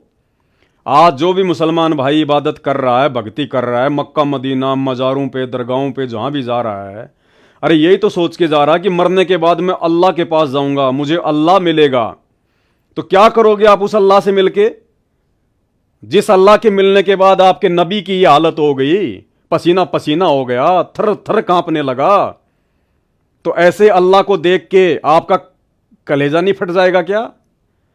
जब आपके नबी का कलेजा फटने को हो गया, थर थर कांपने लगा, तो भाई आप लोग अगर उस अल्लाह को देखोगे तो आपके साथ क्या होगा? अब देखते जाना आगे आगे आप ये राम कहानी। पूरा का पूरा मुसलमान समाज अंध भक्ति कर रहा है, अंध भक्ति, धूल में लठ लग रहा है। शास्त्रों के अनुसार कोई भक्ति साधना नहीं है। पूरा शरीर थर थर कांप रहा था। दिल में बार बार ख्याल आता कि शुरू में जो सौपन दिखाई दिए वे तो बिल्कुल सच्चे निकले। उनसे बहुत सी नई नई बातें मालूम हो गई। जिस चीज की तलाश थी वह खुलकर सामने आ गई। लेकिन वह कौन था जो अभी यहां खड़ा था? वह कौन था जो पढ़ने के लिए कह रहा था? कुछ याद ही नहीं, कुछ याद ही नहीं हजरत मोहम्मद को। कौन था, कैसे मेरे को पढ़ा रहा था, क्यों आया था, कहां गया, बैकी बैकी बातें। अचानक एक आवाज आई, मोहम्मद। आप हजरत मोहम्मद चौंक पड़े। घबरा कर सिर ऊपर उठाया, देखा तो वही फरिश्ता आदमी की सूरत में खड़ा था। वह पुकार पुकार कर कह रहा था, मोहम्मद तुम अल्लाह के रसूल हो और मैं जिब्रील हूं। कौन था वो? जिब्रील नाम का फरिश्ता, जिब्रील नाम का देवता। और क्या बोला? मोहम्मद तुम अल्लाह के रसूल हो और मैं जिब्रील हूं। आप हजरत मोहम्मद की घबराहट और बढ़ी। ये लो जी, आदमी की सूरत में वो फरिश्ता फिर से आ गया और हजरत मोहम्मद से क्या कह रहा है कि मोहम्मद तुम अल्लाह के रसूल हो और मैं जिब्रील हूं। ये तो अच्छी बात थी। अरे कोई व्यक्ति आपके सामने अचानक से प्रकट हो जाए और आपको कहे कि आप अल्लाह के रसूल हो, आप अल्लाह के नबी हो, तो आपको घबराहट होगी या आपको खुशी होगी कि अल्लाह ने मुझे मीडिएटर बनाया है, अल्लाह ने मुझे रसूल बनाया है। रसूलों को पूरी दुनिया पूजती है, पूरा मुसलमान पूजता है, अल्लाह ने मुझे रसूल बनाया है। आप खुश होंगे या फिर थर थर कांपेंगे? तो जिब्रील ने कहा कि मोहम्मद तुम अल्लाह के रसूल हो और मैं जिब्रील हूं। और यह सुनकर हजरत मोहम्मद की हालत क्या हो गई? आप सलल की घबराहट और बढ़ गई, और ज्यादा भयभीत हो गया यह सुन के, क्योंकि हजरत मोहम्मद को एहसास हो गया था कि कोई अल्लाह वल्लाह का रसूल नहीं, यह कोई और ही बला है जो मुझे परेशान कर रही है। डर के मारे रोंगटे खड़े हो गए। देखो भाइयों, आप ही मुसलमान भाइयों ने लिख रखा है, मैं तो खाली पढ़ा रहा हूं, केवल इतना सा काम है, अपनी तरफ से मैं कुछ नहीं बोल रहा। डर के मारे रोंगटे खड़े हो गए यह सुनकर कि आप अल्लाह के रसूल हो। तुम जिस रसूल को यह सोचकर पूज रहे हो, मानते हो कि अल्लाह का रसूल था, अल्लाह का रसूल था, कोई उसके बारे में दो बातें बोल देता तो तुम लोग निकाल के तलवार खड़े हो जाते हो हैं। और खुद हजरत मोहम्मद की क्या हालत हो गई जब उनको यह पता चला कि मैं अल्लाह का रसूल हूं। जब हजरत मोहम्मद को यह पता चला कि मैं अल्लाह का रसूल हूं तो वो डर गया, रोंगटे खड़े हो गए, भयभीत हो गया। आप सलल की घबराहट और बढ़ी, डर के मारे रोंगटे खड़े हो गए, भय से कदम रुक गए, कभी दाई तरफ देखते कभी बाईं तरफ देखते कि यह सूरत आंखों से ओझल हो, कि यह सूरत आंखों से ओझल हो। जो व्यक्ति सामने खड़ा होकर बोल रहा ना कि तुम अल्लाह के रसूल हो, हजरत मोहम्मद क्या सोच रहा था कि यह मेरी आंखों से दूर हो जाए। क्यों भाई? अरे वो तो तेरे लिए बहुत अच्छा पैगाम लेके आया था, एक संदेश लेके आया था कि हजरत तुम अल्लाह के रसूल हो। वो तो तुझे खुशखबरी सुना रहा था, जिस खुशखबरी को सुनने के लिए आज पूरे मुसलमानों के कान तरस रहे हैं। और हजरत मोहम्मद उसी खुशी वाली बात को सुन के डर रहा है, भयभीत हो रहा है और सोच रहा है कि यह व्यक्ति मेरी आंखों से दूर हो जाए। ये देखना, तुम्हारी पुस्तकों में लिखा हुआ सच्चाई। यानी हजरत मोहम्मद को अल्लाह नहीं मिला। अरे अल्लाह की सूरत तो बहुत सुहानी है, और यदि उस अल्लाह का कोई पैगंबर, कोई फरिश्ता, कोई देवता यदि नीचे आएगा तो वो भी उस अल्लाह के जैसा होगा, उसी के गुणों से युक्त होगा। वो तो परम शांति प्रदान करेगा, हृदय में शीतलता प्रदान करेगा, डर और भय पैदा नहीं करता अल्लाह का फरिश्ता। वो शैतान था जो जिब्रील के माध्यम से हजरत मोहम्मद को जबरदस्ती वो कुरान शरीफ की आयतें उसके ऊपर उतार रहा था। डर गया बेचारा हजरत मोहम्मद, लेकिन जिधर देखते वही दिखाई देता, जिधर मुंह करते वही मौजूद होता। आगे बढ़े या पीछे हटें, नजरें नीची करें या ऊपर उठाएं, हर तरफ और हर जगह वही फरिश्ता दिखाई देता। डर गया बेचारा। बहुत देर हो गई, आप हजरत मोहम्मद इसी प्रकार थर थर कांपते रहे और ना जाने क्या क्या सोचते रहे। उधर बीवी खदीजा ने गुफा में आप हजरत मोहम्मद के पास आदमी भेजा।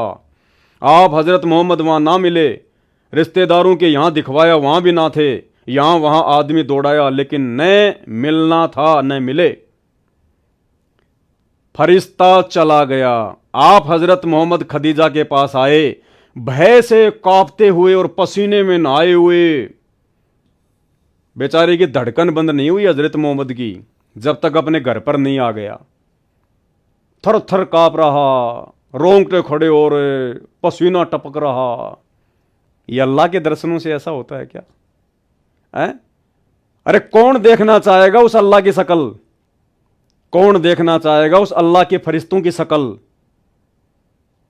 जब वो इतना डरावना है, इतना डर पैदा कर देता है, इतना भय पैदा करता है? तो विचार कर लेना, वो अल्लाह नहीं था, वो जबरील नाम का फरिश्ता था, वो स्वयं शैतान था, शैतान।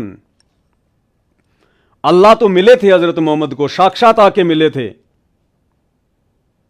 कौन है वो अल्लाह जो हजरत मोहम्मद को मिला था, अपना ज्ञान दिया था, हजरत मोहम्मद को अपने साथ अपने सतलोक लेके गया था?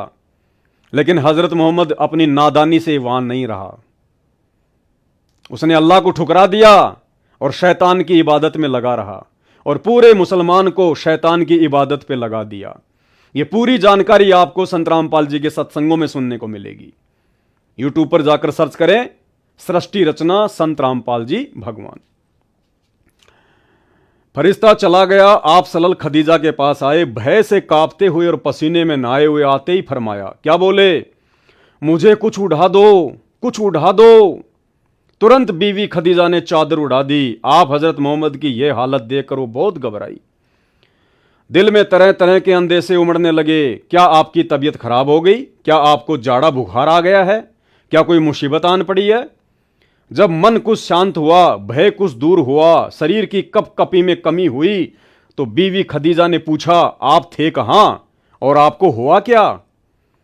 आप सल्लल्लाहु ने उसकी तरफ देखा। ऐसा महसूस हो रहा था जैसे आप बेबस होकर रह गए हैं, मानो मुसीबतों का पहाड़ टूट पड़ा हो। बेचारा इतना डर के मारे घर पे आने के बाद भी, उस शैतान के फरिश्ते जबरील की शक्ल देखने के बाद, जिस प्रकार उसने जबरदस्ती कहा पढ़ो पढ़ो बीच बीच के। अरे स्कूल में बच्चे पढ़ने के लिए जाते हैं।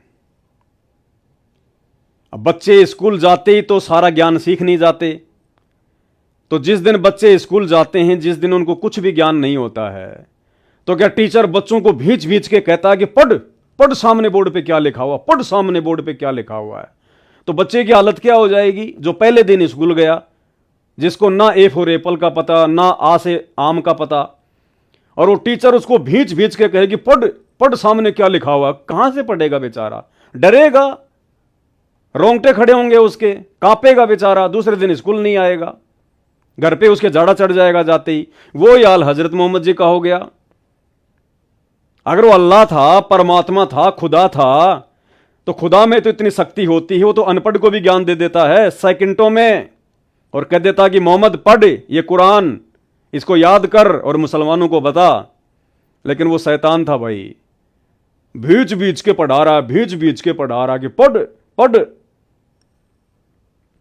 मानो मुसीबतों का पहाड़ टूट पड़ा हो। फरमाया, क्या फरमाया फिर हजरत मोहम्मद ने? खदीजा मैं तुम्हें क्या बताऊं कि मुझे क्या हुआ। फिर जो कुछ देखा था वह बयान किया। बीबी खदीजा थी बहुत समझदार, ये बातें सुनकर जरा भी न घबराई, क्योंकि वो भींच भींच तो हजरत मोहम्मद के साथ हो रही थी, खदीजा के साथ हो रही हुई थी। अगर खदीजा के साथ में होती तो उसकी भी ये हालत हो जाती। तो लेखक क्या कह रहा है कि खदीजा को घबराहट नहीं हुई। उन्होंने आप सलल को बहुत ही इज्जत की नजर से देखा, उनके चेहरे पर यकीन और इत्मीनान की मुस्कुराहट थी। फिर आप सलल को इत्मीनान दिलाया और क्या बोली? आप सलल के दिल में एक गम था, जहां जाते उस गम को लिए जाते। परेशानी में कभी ये ख्याल भी होता किसी पहाड़ पर से गिरकर खुद को हलाल कर लें। ये लो जी, आप मुसलमानों के अनुसार हजरत मोहम्मद को वो अल्लाह का फरिश्ता जिब्रील मिलने के बाद भी जो कुरान का ज्ञान आज आप मुसलमान धर्म के फॉलोअर पढ़ रहे हैं, जिब्रील नाम के फरिश्ते के माध्यम से हजरत मोहम्मद को वो ज्ञान मिलने के बाद भी हजरत मोहम्मद की क्या हालत थी कि मैं आत्महत्या कर लूं, आत्महत्या, किसी पहाड़ से नीचे गिर के मर जाऊं मैं। क्या जीवन है ये? कोई सुख नहीं, कोई शांति नहीं। अल्लाह मिलने के बाद हजरत मोहम्मद की यह हालत थी। तो काहे का अल्लाह था भाई वो?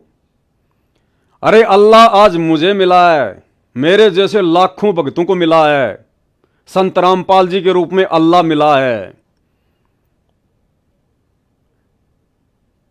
उनके सत्संग सुनकर देखो, उनकी शरण में आकर देखो, अल्लाह कितना सुकून देता है, अल्लाह कैसे कैसे बिगड़े हुए काम बनाता है, अल्लाह नीचे गिरे हुए इंसान को ऊपर उठाता है, अल्लाह अपने सीने से लगाता है। वो अल्लाह सतगुरु रामपाल जी भगवान जिसने लाखों को जीवन दान दिया है, बांझ को पुत्र दिए हैं, निर्धन को माया दी है, रोगी को स्वस्थ शरीर दिए हैं, जिन्हें सादे रोगों को पीजीआई, एम्स, अपोलो जैसी हॉस्पिटलें डिक्लाइन कर चुकी थी कि हमारे पास कोई इलाज नहीं है, मरना शेष है आपका, आज वो घोड़े की तरह दौड़ रहे हैं संत रामपाल जी से उपदेश लेने के बाद। ये है अल्लाह, ये काम करता है अल्लाह। अल्लाह बिगड़े हुए काम बनाता है।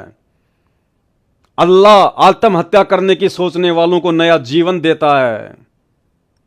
और यहां हजरत मोहम्मद जी को आप लोगों के अनुसार अल्लाह मिलने के बाद भी, अल्लाह का फरिश्ता मिलने के बाद भी, कुरान शरीफ का ज्ञान मिलने के बाद भी वो आत्महत्या करने की सोच रहा है, मरने की सोच रहा है। कौन सोचेगा मरने की? महादुखी इंसान, महादुखी। भाई और बहनों, आपका सौभाग्य है, आपको ये सच्चाई देखने और सुनने को मिल रही है। अगर जरा भी समझ रखते हो, जरा भी समझ, तो उस अल्लाहू अकबर सतगुरु रामपाल जी के सत्संग सुनना शुरू कर देना यूट्यूब पर। परेशानी में कभी ये ख्याल भी होता किसी पहाड़ पर से गिरकर खुद को हलाक कर लें, इस तरह गम से छुटकारा मिल जाएगा। अरे भगवान मिलने के बाद तो जीवन में नई उमंग आनी चाहिए कि भक्ति करेंगे, दुनिया को समझाएंगे, परमात्मा की गुणगान करेंगे, परमात्मा की महिमा करेंगे, अल्लाह के नाम को जन जन तक पहुंचाएंगे। एक नई खुशी आदमी के चेहरे पर आ जाती है, मरा हुआ आदमी जिंदा हो जाता है। और यहां हजरत मोहम्मद जी आत्महत्या का उपाय सोच रहे हैं कि मैं मर जाऊं, पहाड़ से गिरकर मर जाऊं, इस जीवन से अच्छा तो आत्महत्या कर लूं। तो उसको अल्लाह नहीं मिला था, उसको शैतान मिला था। गलती से हजरत मोहम्मद ने उसे अपना अल्लाह समझ लिया और गलती से आज का मुसलमान उसे अल्लाह समझ रहा है। इससे अंदाजा लगाया जा सकता है कि आपका दिल कितना बेचैन और गम से परेशान रहा होगा। खुद लेखक लिख रहा है कि हजरत मोहम्मद की क्या हालत रही होगी। आप सलल के दिल पर कैसी चोट थी, मन में कितनी चुभन थी, दिमाग पर कितना बोझ था, वह का रुक जाना आपके लिए कितना असहनीय था। शायद रब ने मुझे छोड़ दिया। हजरत मोहम्मद जी सोच रहे हैं कि शायद अल्लाह ने मेरे को छोड़ दिया। यह विचार कर चूमता हुआ तीर था। एक दिन आप सलल कहीं से गुजर रहे थे, अचानक आकाश से आवाज आई। सिर उठाकर देखा तो वही फरिश्ता, वही जबरील जो कभी हीरा की गुफा में आया था, आकाश में कुर्सी पर बैठा था। हजरत मोहम्मद को वो जबरील नाम का फरिश्ता आकाश में एक चेयर पर बैठा हुआ दिखाई दिया। फरिश्ते को देखते ही आप हजरत मोहम्मद हिलने लगे। हिल गया बेचारा हजरत मोहम्मद कि फिर से आफत आ गई, फिर से आ गया परेशान करने के लिए। हिलने लगे, कांपने लगे और लरजने लगे। पहली बार भी आपका शरीर कांप रहा था। कितनी जगह लिखा हुआ मेरे भाइयों, कितनी जगह लिखा हुआ है। क्या यह पढ़कर भी आपको यकीन नहीं होगा? क्या अल्लाह ऐसा होता है क्या? अल्लाह इतना भयंकर होता है क्या? अल्लाह का फरिश्ता ऐसा डरावना होता है क्या? अरे फिर क्यों जन्नत में जाने की सोच रहे हो आप लोग? मूर्ख हो फिर, क्योंकि जन्नत में अल्लाह के फरिश्ते फरिश्ते मिलेंगे वहां तो। और अल्लाह का फरिश्ता देख के हजरत मोहम्मद की यह हालत हो गई तो तुम क्या करोगे जन्नत में जाकर? तुम भी ऐसे भागते फिरोगे इधर उधर डर के मारे। ये खुद जीवनी में लिखा हुआ है। नहीं भगवान या भगवान का फरिश्ता, कोई देवता, खुशी होनी चाहिए कि महाराज दोबारा कब आओगे। हे महाराज, हमें आपका इंतजार रहेगा, आप फिर से कब आओगे। आपको देख के बड़ा सुकून मिलता है, आपकी बातों में बड़ा आनंद आता है, आप फिर कब आओगे मुझसे मिलने। और यहां जैसे ही वो जबरील दोबारा मिलने आया, हजरत मोहम्मद फिर से कांपने लग गया, बेचारा डरने लग गया। फरिश्ते को देखते ही आप सलल हिलने लगे, कांपने लगे, लरजने लगे। लरजने का मतलब होता है बस बेहोश होके गिर जाऊं अभी। अब आगे आपको बताएंगे इसमें, अब आगे का जीवन भी देखिए। यहां तक तो आपने देख लिया, हजरत मोहम्मद को अल्लाह और अल्लाह का फरिश्ता जबरील मिला, वहां तक की पूरी हिस्ट्री आपके सामने आ गई। पैदा नहीं हुए उससे पहले तो नबी का बाप मर गया, पैदा हुआ उसके बाद उनकी मां मर गई, यतीमी का जीवन। 8 साल का था तो दादाजी मर गया, चाचा ने पाल पोस के बड़ा किया। 25 साल का हुआ तो 40 साल की 2 बार विधवा औरत खदीजा से शादी हुई। खदीजा से 7 बच्चे हुए, 4 लड़कियां 3 लड़के। तीनों लड़के हजरत मोहम्मद की आंखों के सामने अकाल मौत मर गए। फिर उसके बाद में भक्ति साधना में लग गया, गुफाओं में जाके। उसके बाद वो जबरील नाम का फरिश्ता आके मिला, उसने जीना हराम कर दिया हजरत मोहम्मद का। अब आगे देखिएगा, फिर बेचारा बीमार हो गया। ना बचपन में सुख, ना जवानी में सुख, और अब बुढ़ापे में क्या होने जा रहा है, ध्यान से देखिएगा। यह जीवनी हजरत मोहम्मद पुस्तक, पेज नंबर 321। हिस्तुल वदा को अभी 3 महीने से ज्यादा न गुजरे थे कि प्यारे नबी हजरत मोहम्मद पर बीमारी का हमला हुआ। यानी हजरत मोहम्मद की पूरी जीवनी को जब आप पढ़ेंगे शुरू से लेकर अंत तक, आपको कहीं भी यह देखने को नहीं मिलेगा कि उस अल्लाह ने या उस अल्लाह के फरिश्ते ने हजरत मोहम्मद को जरा भी कोई फायदा पहुंचाया हो, जरा भी कोई लाभ दिया हो, जरा भी उसको सुख चैन और शांति दी हो। समझने वाली बात यह है, फिर आज के मुसलमान को क्या मिलेगा जब आपके नबी के साथ में ऐसा हुआ आजीवन। क्योंकि नबी की साधना गलत थी, नबी अल्लाह की नहीं, शैतान को अल्लाह समझ के पूज रहा था। ये सारी सच्चाई संत रामपाल जी के सत्संगों से सुनने को मिलेगी, दूसरा धरती पर कोई विकल्प नहीं है। हिस्तुल वदा को अभी 3 महीने से ज्यादा न गुजरे थे कि प्यारे नबी पर बीमारी का हमला हो गया। अरे भगवान तो बीमारियों को ठीक करता है भाई, भगवान तो रोगी को स्वस्थ करता है, चंगा करता है, असाध्य रोगों को ठीक कर देता भगवान, तो मुर्दे को जिंदा कर देता अल्लाह। और अल्लाह के नबी की यह हालत, बीमारी, और बीमारी भी कोई छोटी मोटी नहीं। आगे आगे देखना, हजरत मोहम्मद खुद ये अरदास करने लग गया कि अल्लाह मुझे उठा ले, मुझसे अब सहन नहीं हो रहा, इतना ज्यादा तकलीफ। आम व्यक्ति को भी इतनी तकलीफ नहीं होती मौत के समय जितनी आपके नबी को हुई। तो काहे का अल्लाह था वो जो मिला था, काहे की वो भक्ति साधना थी जिस भक्ति को करते करते भी हजरत मोहम्मद का जीवन नरक के समान।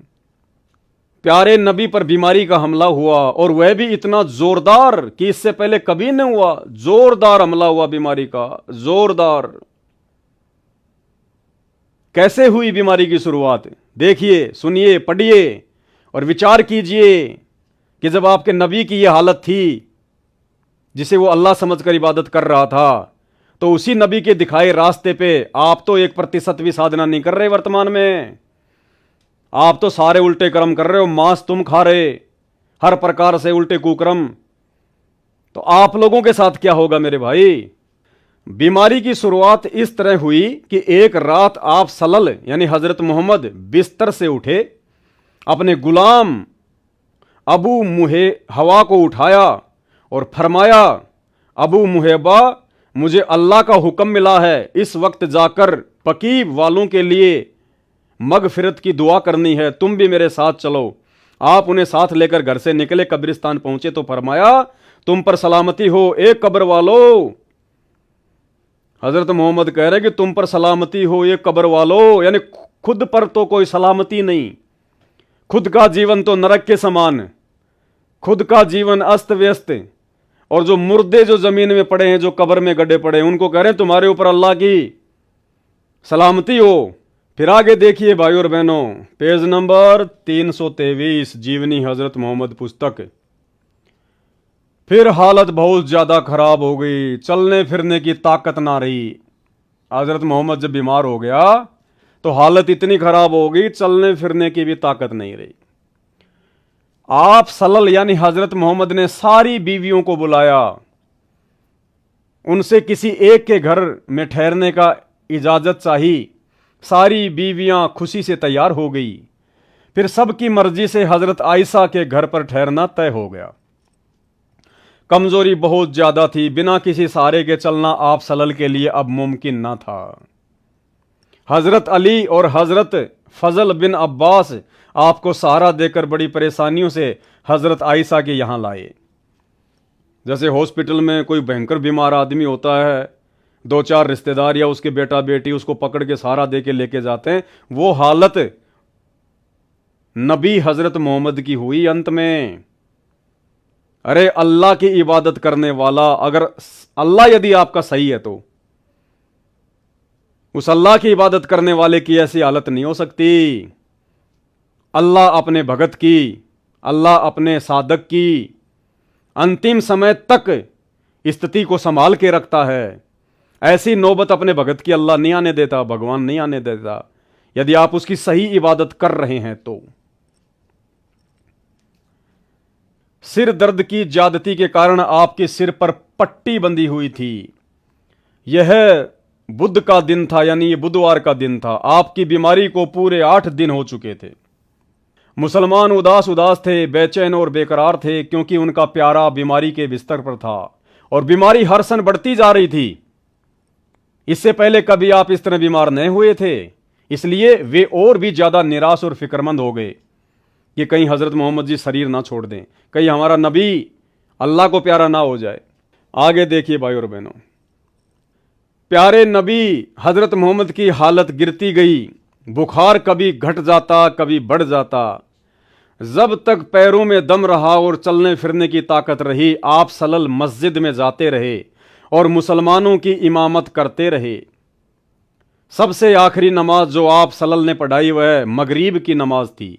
ईसा का वक्त हुआ तो आप सलल ने पूछा, नमाज हो चुकी है? साथियों ने कहा, बस आपका इंतजार है, क्योंकि ये खाट पर पड़े हुए थे, इनके उठने की हिम्मत थी नहीं। तो इन्होंने अपने साथियों से कहा कि नमाज हो गई? तो साथियों ने कहा, जी आपके उठने की इंतजार कर रहे हैं। आपने बर्तन में पानी भरवाया और गुसल किया।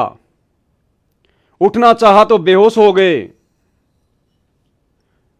नमाज के लिए भी उठ नहीं पा रहे थे। अल्लाह ने इतना भी सहारा नहीं दिया इनको अंत में, जबकि उम्र कोई ज्यादा नहीं थी इनकी कि कहीं कोई 150 साल की उम्र में जाके ये हालत हो गई हो। नहीं, ये इनकी मात्र 60 साल की उम्र की बातें हैं। 60-62 साल की, आगे आपको दिखाएंगे इसमें।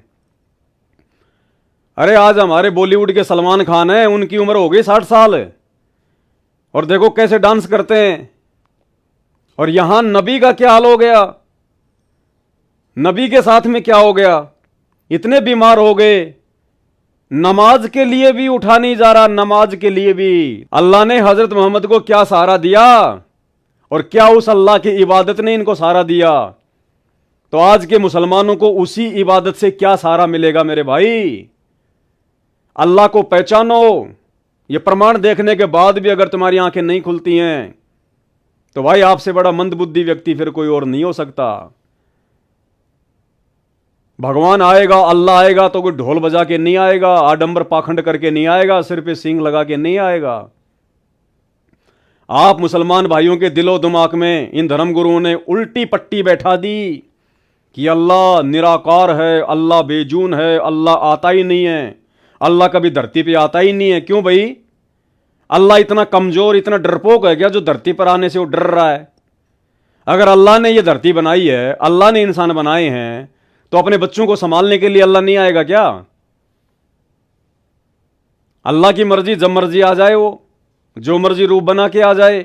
जैसे आज परम पूज्य सतगुरु रामपाल जी के रूप में आ गया अल्लाह, पहचानने वालों ने पहचान लिया, इबादत कर रहे हैं और वो सुख प्राप्त कर रहे हैं जिन सुखों की झलक हजरत मोहम्मद ने जीवन में देखी तक नहीं, देखी तक नहीं। संत रामपाल जी के भक्तों के इंटरव्यू सुन के देखना, लिखना यूट्यूब पर जाकर संत Rampal ji follower interview on Sadhna TV channel, तुम्हारी आंखें फटी की फटी रह जाएंगी। अपोलो एम्स और पीजीआई के डॉक्टर भी हाथ खड़े कर लेते हैं कि ये तो कोई चमत्कार हो गया, मेडिकल साइंस में तो ये इलाज था ही नहीं, ये हो कैसे गया? खुद पूछते हैं वो डॉक्टर, तुम किसकी भक्ति करते हो? तुम्हारे गुरुजी तो परमात्मा भाई, क्योंकि अल्लाह ऐसा ही करता है। अल्लाह अपनी भक्ति करने वाले को ऐसे ही सुख देता है। आपने बर्तन में पानी भरवाया और गुसल किया, कुल्ला पानी किया। उठना चाहा तो बेहोश हो गए। कुछ देर के बाद होश आया तो पूछा नमाज हो गई? साथियों ने फिर कहा हुजूर का इंतजार है। आप फिर नहाए और उठना चाहा, इस बार भी बेहोश हो गए। इतनी बुरी हालत, इतनी खराब हालत, इतनी पतली हालत हजरत मोहम्मद की, अल्लाह की इबादत करते करते। लेकिन वो अल्लाह नहीं था भाई, शैतान था, शैतान। संत रामपाल जी 1994 से चिल्ला चिल्ला के बता रहे हैं कि हजरत मोहम्मद जिसे अल्लाह समझ के इबादत कर रहा था वो शैतान था, काल था। वो अपने नबियों को भी नहीं बख्शता है, जैसे उसने श्री राम को नहीं बख्शा। अंत में सरयू नदी में जाके श्री रामचंद्र जी ने छलांग लगा के आत्महत्या करते हुए अपनी जीवन लीला समाप्त की। उसने अपने अवतार को भी नहीं बख्शा। उसने द्वापर में श्री कृष्ण जी को भी नहीं बख्शा। अंत में पैर में जहरीला तीर लगने से तड़प तड़प के मौत हुई। वो शैतान, वो काल, वो अपने नबियों को भी नहीं बख्शता। वो ही हालत यहां पे हजरत मोहम्मद की हो गई।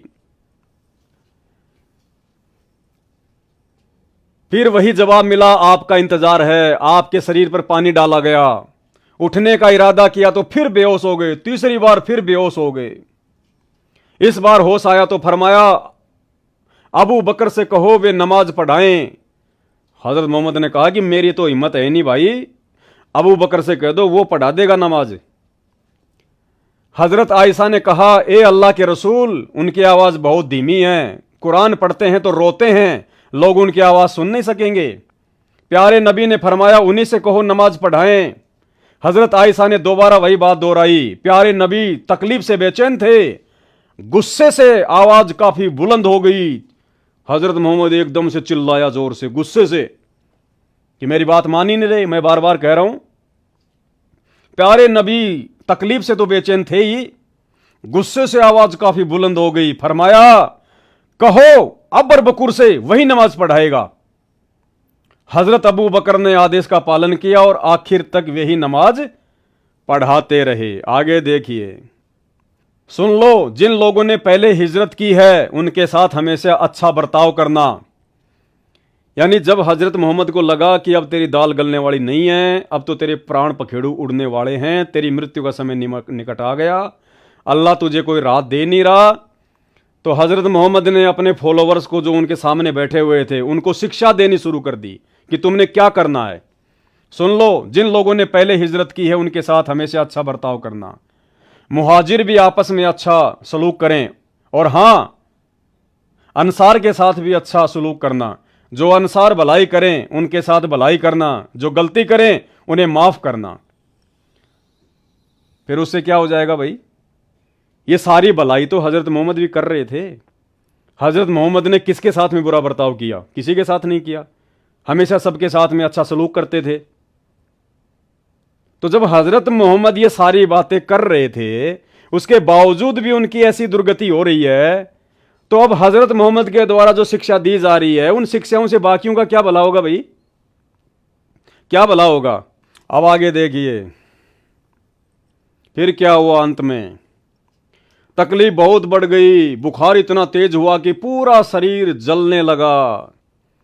चहेती बेटी फातिमा ने रोज बाप की खिदमत में हाजिर होती। आप उन्हें देखकर सने से खड़े हो जाते, उन्हें चूमते और अपने पास बिठा लेते। परंतु आज तो बला की बेचैनी थी, आज तो भयंकर पीड़ा हो रही थी हजरत मोहम्मद को, बहुत भयंकर बला की बेचैनी, यानी बिल्कुल असहनीय दर्द, असहनीय पीड़ा। अल्लाह के रसूल की ये हालत, अल्लाह कहां सो रहा था? अल्लाह कहां गायब हो गया था भाई? क्या अल्लाह भूल गया था अपने रसूल को? अगर भक्ति करते करते, अल्लाह की इबादत करते करते अल्लाह के रसूल को भी चैन नहीं, मरते वक्त भी चैन नहीं, तो आज उसी रसूल के नक्शे कदम पर चलने वाले मुसलमान समाज की क्या हालत होगी? आज बला की बेचैनी थी, कमजोरी भी बहुत ज्यादा थी। हजरत फातिमा आई तो आप उठकर प्यार न कर सके, यानी अपने बेटी को प्यार भी नहीं कर सके, वो उठ नहीं पाए। वे पास आई, स्वयं उन्होंने आपको चूमा और पहलू में बैठ गई। बुखार इतना तेज था कि बार बार आप सलल बेहोश हो जाते, पास ही एक बर्तन में ठंडा पानी था, आप उसमें हाथ डालते और चेहरे पर मलते। बेचैनी बहुत थी। ठीक उसी वक्त आपके होठ हिले और कानों से यह शब्द सुने। जो भी उन्होंने शिक्षा देनी थी वो दी। फिर देखिए आगे, कमजोरी इतनी ज्यादा थी कि पर्दा भी अच्छी तरह से न गिरा सके, पैरों पर खड़े होना भी कठिन था, लेकिन साथियों को खुश देखकर आप भी बेहद खुश थे। क्या खुशी होगी जब हालत इतनी भयंकर हो रही है। ये तो इस लेखक ने अपनी तरफ से जो है लिख दिया कि साथियों को देखकर खुशी हो रही थी। अब मान लीजिए मेरे पेट में भयंकर दर्द है और मैं तो दर्द से चिल्ला रहा हूं, उठा भी नहीं जा रहा, और साथियों को देखकर मैं खुश हो जाऊंगा क्या? तो ये तो इस लेखक की अपनी सोच है। ये देखो भाई बहनों, लास्ट पेज है ये। कभी मुंह पर डाल लेते, कभी हटा लेते, उस समय निरंतर आपके मुख से यही शब्द निकल रहे थे, ये अल्लाह। मुसलमान भाई और बहनों, कान खोलकर सुन लो, आंख फाड़ कर देख लो, आपके रसूल, आपके नबी, आपके अल्लाह के प्यारे हजरत मोहम्मद जी का अंत कैसा हुआ। ए अल्लाह, नजा जान निकलने से पहले की परेशानियों को झेलना मेरे लिए आसान कर दे। इतना दुखी हो गया हजरत मोहम्मद, इतना परेशान हो गया। अंत में जिस अल्लाह की वो इबादत कर रहा था, जिस शैतान को अल्लाह समझ के इबादत कर रहा था, सुख से मरने के लिए उससे हाथ जोड़ रहा है। क्या कह रहा है? ए अल्लाह, जान निकलने के समय की परेशानियों को झेलना मेरे लिए आसान कर दे कि मेरे से सहन नहीं हो रहा। पूरा जीवन तो मुझे चैन से नहीं जीने दिया, कम से कम मुझे मौत तो चैन की दे दे।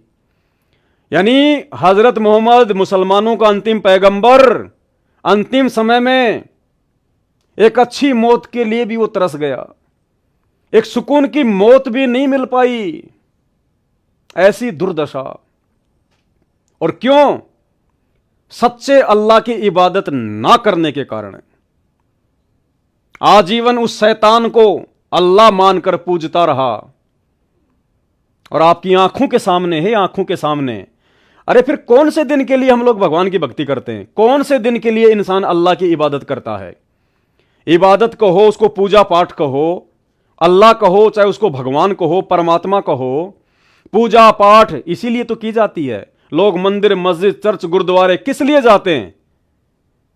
कि हमारे ऊपर परेशानियां ना आए, घर परिवार में सब सुरक्षित रहें, काम धंधे में हमारे बरकत हो, और अंत समय हमारा बिल्कुल आसानी से कट जाए, चैन की मौत मिले, सुकून की मौत मिले, घर में कोई कलह, कोई झगड़ा, कोई परेशानी ना हो, शरीर हमारा स्वस्थ रहे, बच्चे हमारे संस्कारी हों। इसीलिए तो भक्ति करते हैं। और भक्ति करते करते भी ऐसी दर्दनाक मौत, ऐसी जिल्लत वाली मौत, तो भाई फिर कौन से दिन के लिए अल्लाह की इबादत करते हैं लोग? फिर क्या खेत में हल जुतवाने के लिए अल्लाह की पूजा करते हैं क्या? और अगर मुसीबत में भी वो अल्लाह काम नहीं आ रहा है, दुख के दिनों में भी अल्लाह काम नहीं आ रहा है, तो बाढ़ में जाए ऐसी इबादत। या तो वो इबादत गलत है या वो अल्लाह गलत है। तो भाई और बहनों, आज मौका है, धरती पर अल्लाह आया हुआ है। भले आज तुम यकीन ना करो, लेकिन ये युग परिवर्तन का समय चल रहा है। 2028 अंतिम समय है। अगर उससे पहले अल्लाह अकबर संत रामपाल जी के ज्ञान को समझकर, सृष्टि रचना को समझकर यदि उनके चरणों में आ गए, ये धर्म और जातियों के बंधन तोड़कर, तो चैन की मौत भी मिलेगी और जब तक जियोगे तब तक सुकून भी मिलेगा। अन्यथा युग परिवर्तन का समय है, भयंकर विनाशकारी समय है ये। हर प्रकार से ये शैतान, ये काल इंसानों को घेरेगा हर तरफ से। अब जैसे 1000 उन हज यात्रियों को कैसी अकाल मौत दी है। आने वाला समय बहुत विनाशकारी है। उस समय कोई सुनवाई नहीं होगी। उस समय तुम मजबूरी में दौड़ दौड़ कर संत रामपाल जी के चरणों में आओगे, गिड़गिड़ाओगे। आज वो अल्लाह तुम्हें पुकार रहा है। 1994 से तुम्हारे लिए धरती पर आकर हर प्रकार से तुम्हें समझाने का प्रयास कर रहा है। और यदि उसके समझाते समझाते तुम नहीं समझोगे तो भाई उस विनाशकारी समय में जब तुम गिड़गिड़ाते हुए उनके चरणों में गिरोगे ना, लेट सुनवाई होगी, लेट। हे अल्लाह, जान निकलने के समय की परेशानियों को झेलना मेरे लिए आसान कर दे। अरे ऐसी मौत तो एक नास्तिक व्यक्ति की भी नहीं होती है। नास्तिक व्यक्ति की भी ऐसी दुखमयी मौत नहीं होती है जैसी हजरत मोहम्मद की हुई। प्यारे बाप की बेचैनी को देखकर हजरत फातिमा बेचैन हो गई और वो क्या बोली? वे खुद ब खुद पुकार उठी, हाय मेरे बाप की बेचैनी। हजरत मोहम्मद की बेटी फातिमा भी बेचारी इतनी दुखी हो गई और क्या कहने लगी, हाय मेरे बाप की बेचैनी, कि मेरे बाप से ये अंतिम समय सहन नहीं हो रहा है। परिवार भी दुखी, हाय मेरे बाप की बेचैनी। आपने सुना तो फरमाया आज के बाद फिर तुम्हारा बाप बेचैन ना होगा। यानी हजरत मोहम्मद को पता चल गया कि अब तेरे प्राण निकलने वाले हैं, अंतिम समय है तेरा, अब ये अल्लाह कोई साथ नहीं दे रहा। तो कहा कि बेटी आज के बाद तेरा बाप दोबारा से बेचैन नहीं होगा। यानी लास्ट समय चल रहा मेरा। दोपहर के बाद का समय था, सीने में सांस धड़ धड़ा रही थी। इतने में आप सलल के होठ हिले और कानों में ये आवाज आई, नमाज और गुलामों से अच्छा सलूक। यानी जाते जाते हम अपने फॉलोवर को शिक्षा दे रहे थे कि नमाज और गुलामों से अच्छा सलूक करना, जबकि खुद ने भी तो अच्छा सलूक किया था। फिर क्या हो गया? फिर हाथ ऊपर उठे, आप सल्लल्लाहु ने उंगली से इशारा किया और फरमाया, अब और कोई नहीं, बस वही सबसे बड़ा साथी। काहे का साथी? खुद की तो दुर्गति हो रही है और कह रहा वही सबसे बड़ा साथी। अरे वाह भाई वाह। यही कहते कहते हाथ लटकाए, आंखें छत से लग गई और पवित्र आत्मा रब से जा मिली। क्या करेगी उस रब से मिलके, जिस रब ने इस लोक में सुख नहीं दिया, परलोक में क्या सुख मिलेगा भाई? अरे जिसका ये लोक सुख नहीं, उसका परलोक कभी जिंदगी में सुखी नहीं हो सकता। सोमवार का दिन था, रबीउल अव्वल की 12 तारीख थी, हिजरत का 11वां साल था। जानिसारों की नज़र में दुनिया अंधेरी हो गई और दिल की बस्ती में सन्नाटा छा गया। निसंदेह हम अल्लाह के हैं और बेशक उसी की ओर लौटने वाले हैं। हे अल्लाह सलामती हो प्यारे नबी पर। हैं लोग क्या कह रहे हैं? हे अल्लाह सलामती हो प्यारी नबी पर। वो अल्लाह उस नबी की बात तो सुन नहीं रहा और तुम्हारी बात सुनेगा। अल्लाह ने जिसको नबी बनाया वो उसकी बात तो सुन नहीं रहा। बेचारा चिल्ला रहा था, हे अल्लाह, जान निकलने के समय की परेशानियों को झेलना मेरे लिए आसान कर दे। उसकी तो उसने सुनी नहीं। और जो पास में बैठे हुए थे वो क्या कह रहे हैं? हे अल्लाह सलामती हो प्यारे नबी पर। नबी की तो सुनी नहीं, तुम्हारी कहां से सुनेगा भाई? उनके संतान पर और उनके सब साथियों पर। इंतकाल के समय आप सल्लल्लाहु यानी हजरत मोहम्मद की उम्र 63 साल की थी। यानी अकाल मृत्यु मरा हजरत मोहम्मद, 63 साल की उम्र मात्र। जबकि आज के समय में भी इंसान 80, 90, 100 साल जीता है, जबकि वो तो 1200-1300 साल पहले का समय था। कितना अच्छा वातावरण था, कितना अच्छा खान पान था। उस समय तो लोग 150-150 साल जिया करते थे। 150-150 साल, 100 साल तो आम व्यक्ति जिया करता था जो भक्ति भी नहीं करता था। और ये देख लो इनके साथ में क्या बीता। कारण केवल एक ही कि हजरत मोहम्मद ने आजीवन कभी भी सच्चे अल्लाह की इबादत नहीं की। वो जिसे अपना अल्लाह समझ रहे थे भाई, वो शैतान था, शैतान। और आज का पूरा मुसलमान समाज, वो चाहे जो भी इबादत कर रहा है, वो शैतान की ही इबादत कर रहा है। खुद अपनी धार्मिक पुस्तकों के विपरीत इबादत कर रहा है। ये सारी बातें तुम मुसलमान भाइयों की पुस्तकों से, कुरान शरीफ, कुरान मजीद, तौरेत, जबूर, इंजल, इन्हीं से सतगुरु रामपाल जी परमेश्वर जी खोल खोल के दिखा रहे हैं। तुम्हारी पुस्तकों में लिखा हुआ है कि वो शैतान था या अल्लाह था।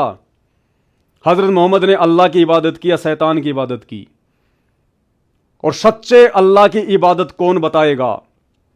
सूरत फुरकानी 25 आयत नंबर 52 से 59 में साफ साफ लिखा हुआ है कि अगर तुझे उस अल्लाह अकबर की सही भक्ति की जानकारी प्राप्त करनी है तो किसी बाखबर से जा पूछ।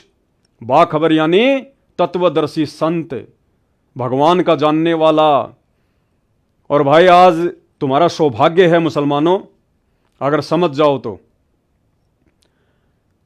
आज स्वयं वो अल्लाहु अकबर जो स्वयं ही बाखबर बन के आया हुआ है, तत्वदर्शी संत बन के आया हुआ है।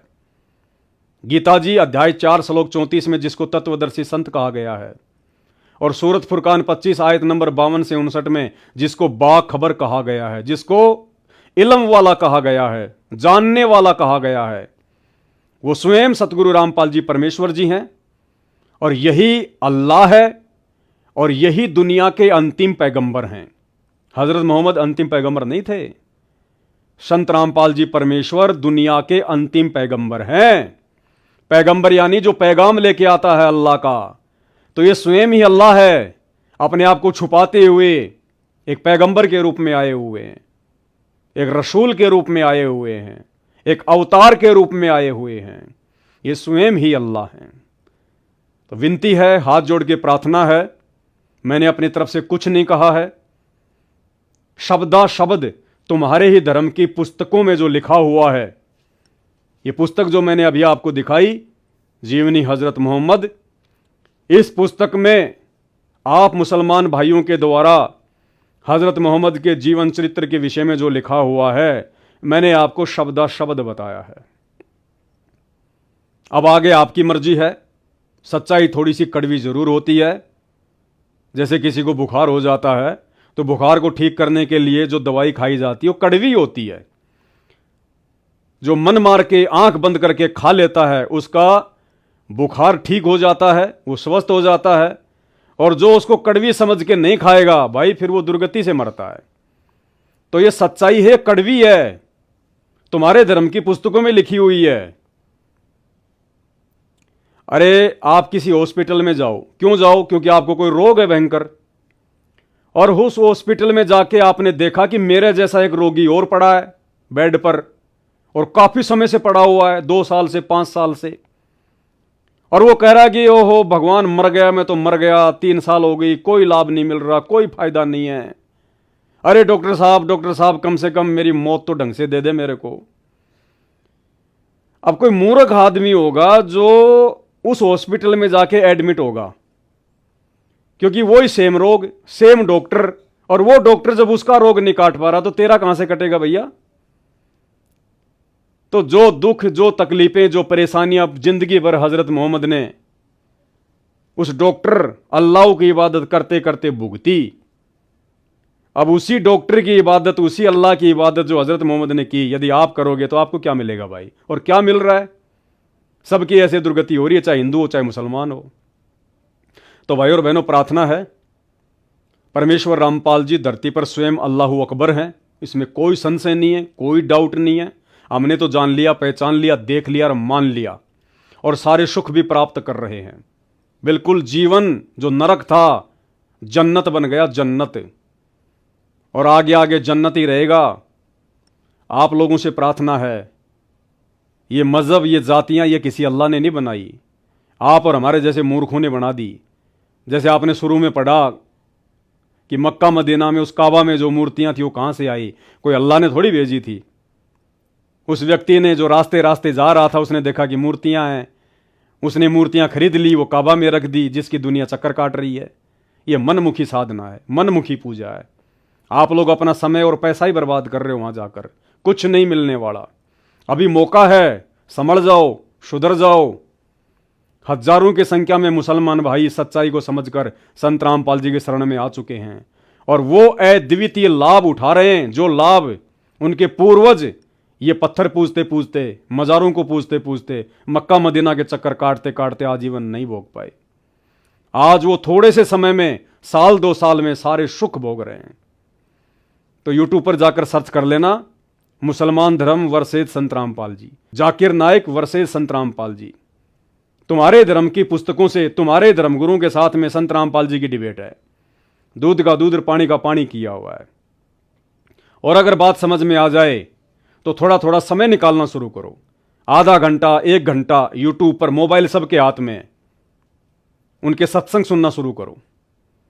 अगर अच्छी आत्मा होंगी तो समझ में आ जाएंगी, अन्यथा भाई वही दुर्गति होनी है जो मोहम्मद जी की हुई। तो आज के वीडियो में केवल इतना ही। बंदी छोड़ सतगुरु रामपाल जी परमेश्वर जी की जय हो।